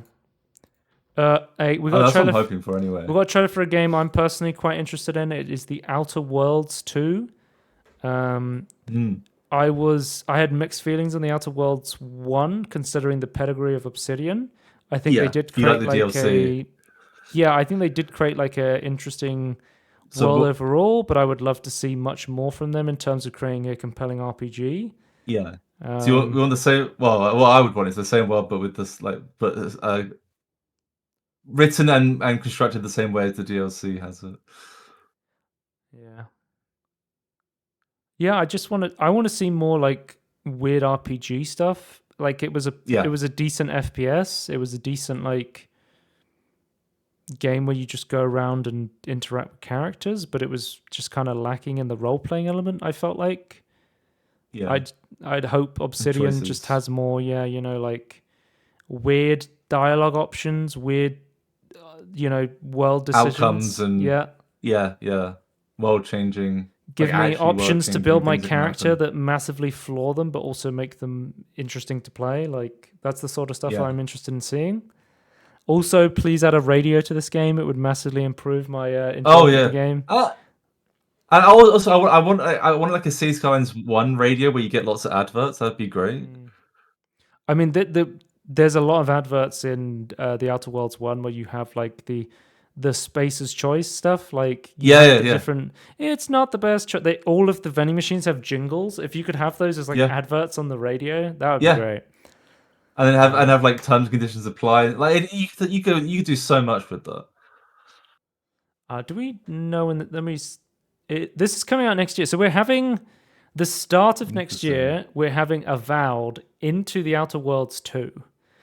That's a lot of work for Obsidian. So there must be two teams under one. Under one. I don't know how big Obsidian is. I don't know. I am going to be playing. I am going to be playing Avowed on Game Pass early this year because it's like right before my Game Pass sub runs out from the year I got. Okay. So I'm going to give Avowed a go. No, I've decided that I would. Although I really enjoy playing new games, they're increasing the price. And I wanted to just like sub for a month when there was a bunch of games I wanted to play. So like if the Outer Worlds 2 comes out, got really good reviews, I might just sub for a month and play it, and then play a bunch of other games and then do something else. We got the brand new Joseph Fares game. We have Split Fiction, probably the best trailer from the entire event, based on the fact they showed gameplay. They showed the story of what the game was about, and they had Joseph Fares, the director of the game, talking about what the game was about and what the story's about. Oh yeah, that's why I like to see like actually have developers talk about the game. Like that's the gold standard for. But yeah, based on the trailer, I know that it is a co-op story where you have two people. Again, Tony, only one person needs to buy the game, and the other person can play with you for free through the Friend Pass system, which is awesome to see. Yeah. Then basically you are two writers who are going to Abstergo in Ubisoft. I mean, sorry, they're not in the Assassin's Creed Abstergo. Does look like Abstergo. Basically, there's this evil corporation that is trying to steal your ideas, where it puts you in like a VR machine. Ubisoft. Yeah, it's Ubisoft, guys. They essentially have a VR machine where they let you live out your story, and then essentially they're like stealing people's ideas like this. But essentially what happens is one of you is creating a fantasy universe, one of you is creating a sci-fi universe, and you accidentally fuse the two stories together, and you have to play through these stories in order to escape and stop Ubisoft from stealing your ideas, basically. So it's another Joseph Fares co-op game where you have to overcome stuff, and you'll have like interesting gameplay mechanics that change based on the level you're playing. Also, did I see a fucking capture mechanic inside one of these levels? I did see a capture on the phone, yeah.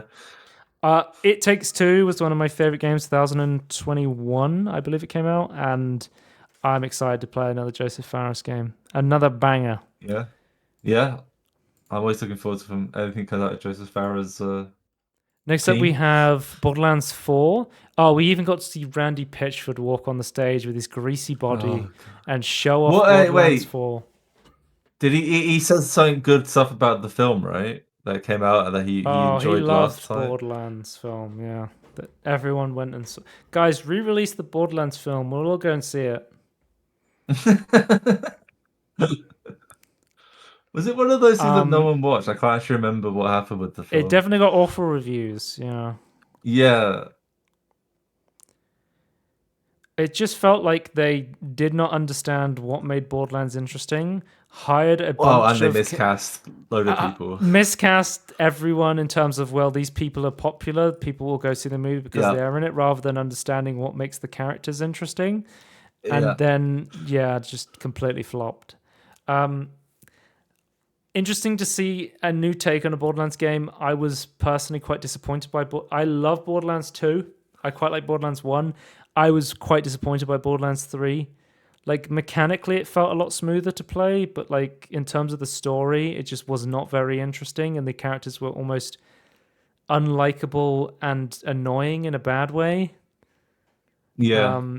So interesting to see. You can write good, funny, annoying, but not. But yeah, I like the I like the writing of Borderlands 2. There's some really funny stuff in there, but I hope they can overcome this in Borderlands 4 and they change it up. But I'm not holding holding any bets for this. Do you think maybe they could pay the original voice actor for Claptrap? Oh no, they can't afford that. Don't be crazy. Project Century, we had a new announcement from Like a Dragon Studio, RGG. It looks like a 1915 Yakuza game. And what seems really awesome about it is usually in Yakuza, you'll go from like exploring the city and then you go into like a loading screen and then you go into like an area where you're brawling with people. It seems like this is like a seamless city where you're just like doing Yakuza-ass stuff in the 1915 Japan. It looks really cool. So it's going to be Imperial Japan, though. Yeah, is 1915 still Imperial Japan? I don't know. They always say Imperial into World War II. Okay, right. But yeah, it looks really interesting. This is prime Yakuza. You walk down the street, suddenly two goons walk up, start trying to beat the shit out of you. You remind them why you're the guy with the dragon tattoo, probably, and then you beat the shit out of them. Yeah.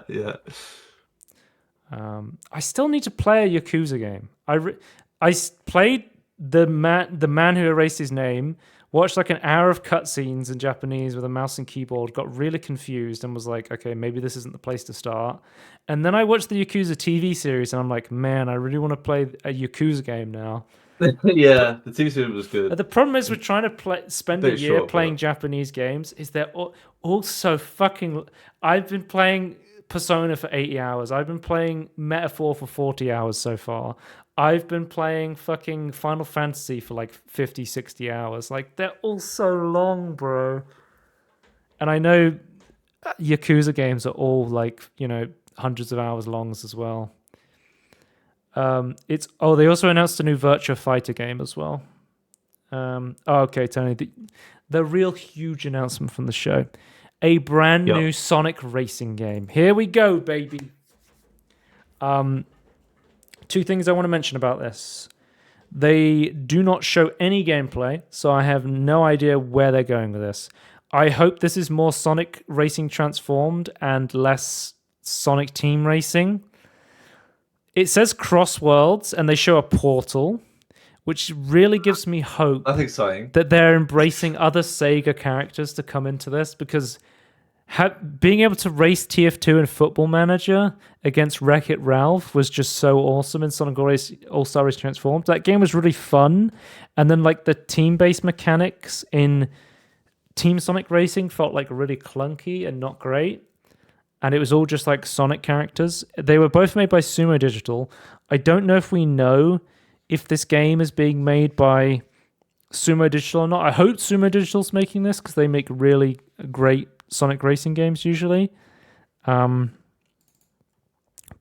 Tony, imagine this: Sega in Yep. 2014 bought the rights to Atlas.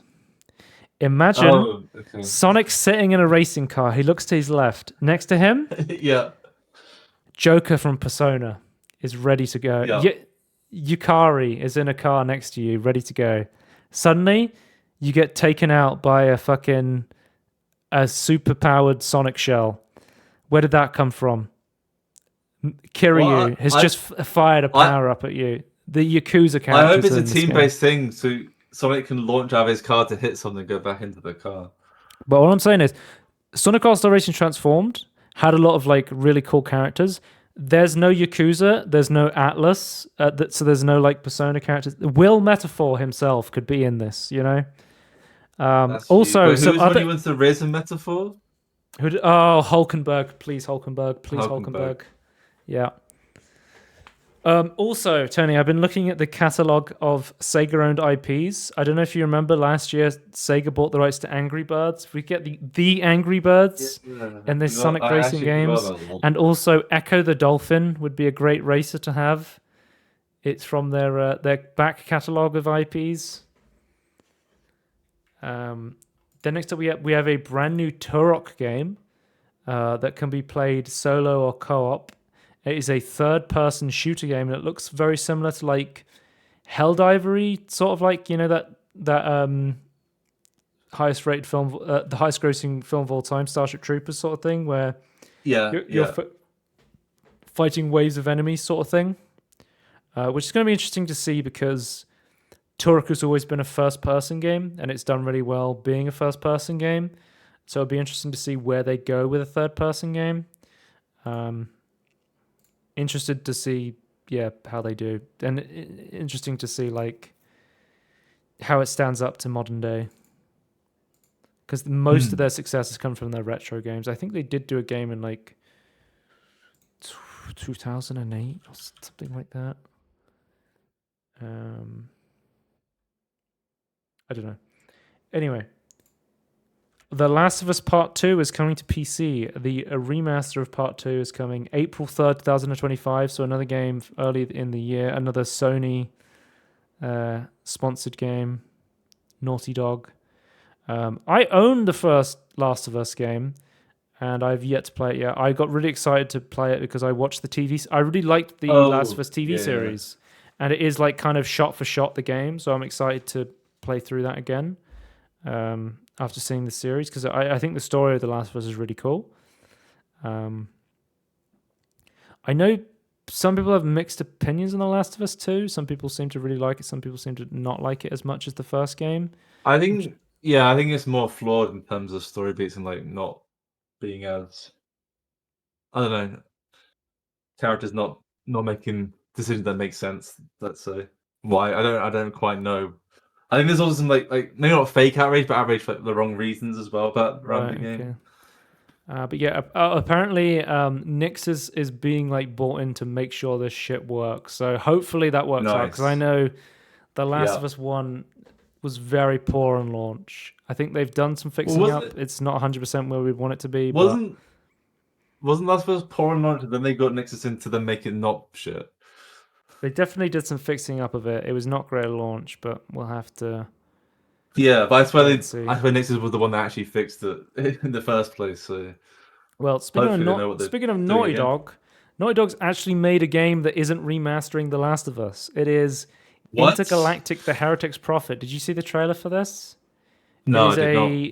It is a brand new sci-fi hack and slash game that looks like it's straight out of like. It's like retro future, you know, like Blade Runner-y. Yeah, almost like, you know, early Star Wars, where it's very like low tech future sort of thing. Okay, yeah. Like you have like physical CRTs on a spaceship and stuff like that. That's cool. Yeah. I think we don't get much gameplay. We get like a snippet of gameplay, but it's mostly Naughty Dog showing off their cinematic chops. I think it looks pretty cool. I know like most of the internet seems to hate this because the main character's a bald woman rather than an aesthetically good-looking woman. Okay, interesting. And they're like, this game's going to be woke. And I'm just like, we haven't even seen the game really yet. It's mostly just like... More from bored women? I don't know. People these days just seem to hate games before they come out, which I just find really strange. If I'm not personally attracted to the main character, shit game. I mean, Stellar Blade was, a great game based Well, on... the opposite is true, but it doesn't mean the opposite from Stellar Blade doesn't make it better. Yeah. I don't Like, know. could you imagine? Like, I know, like, this is like as heterosexual males, like, is that? But imagine it's like, oh, I'm not playing this game where you Agent 47. He doesn't look attractive. I'm not playing a game. Shit game. It's woke. Ooh. Should have given him hair. Oh, I think they said it's inspired by, I've never seen it, but Akira, I think was what they said. Oh, I've not seen it either, but yeah. It's kind of old school anime, which like straight up has like a futuristic CD player like that, which they show in the trailer as well. Yeah, man. Physical buttons and things in a spaceship that's huge. Tactile feedback. Yeah. This is great. I know I'm not seeing anything, but just showing the premise and the style. I love sci-fi shit. So this is Cinematics, right up my alley, and yeah. it turns into like a weird hack and slash. I want to say almost Soulsy looking. Like if it could be anywhere like those Star Wars Fallen Order games, that might be interesting. As well. Yeah. I was just thinking that. If it's something like that, it'd be really cool. So interested to see more about that. So let's read the Peter Molydeux tweet and get ready to end it out. Imagine a game where your character has the ability to switch between different patches of the game in real time. Huge. Imagine if you could swap your Fallout patch in real time. How broken would Fallout 4 be if you could swap patches in real time? Yeah.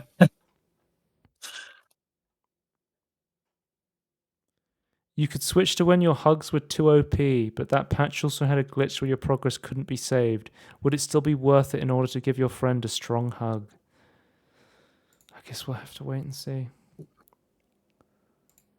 You can check us out, youtube.com at Everything In Between Podcast, twitch.tv/Scorn if you want to watch us live, and shows.cast.com/everything-in-between-podcast if you want to listen to the audio only version. There'll be links to Spotify and Apple Podcast, and we'll see you next time. Goodbye. Bye.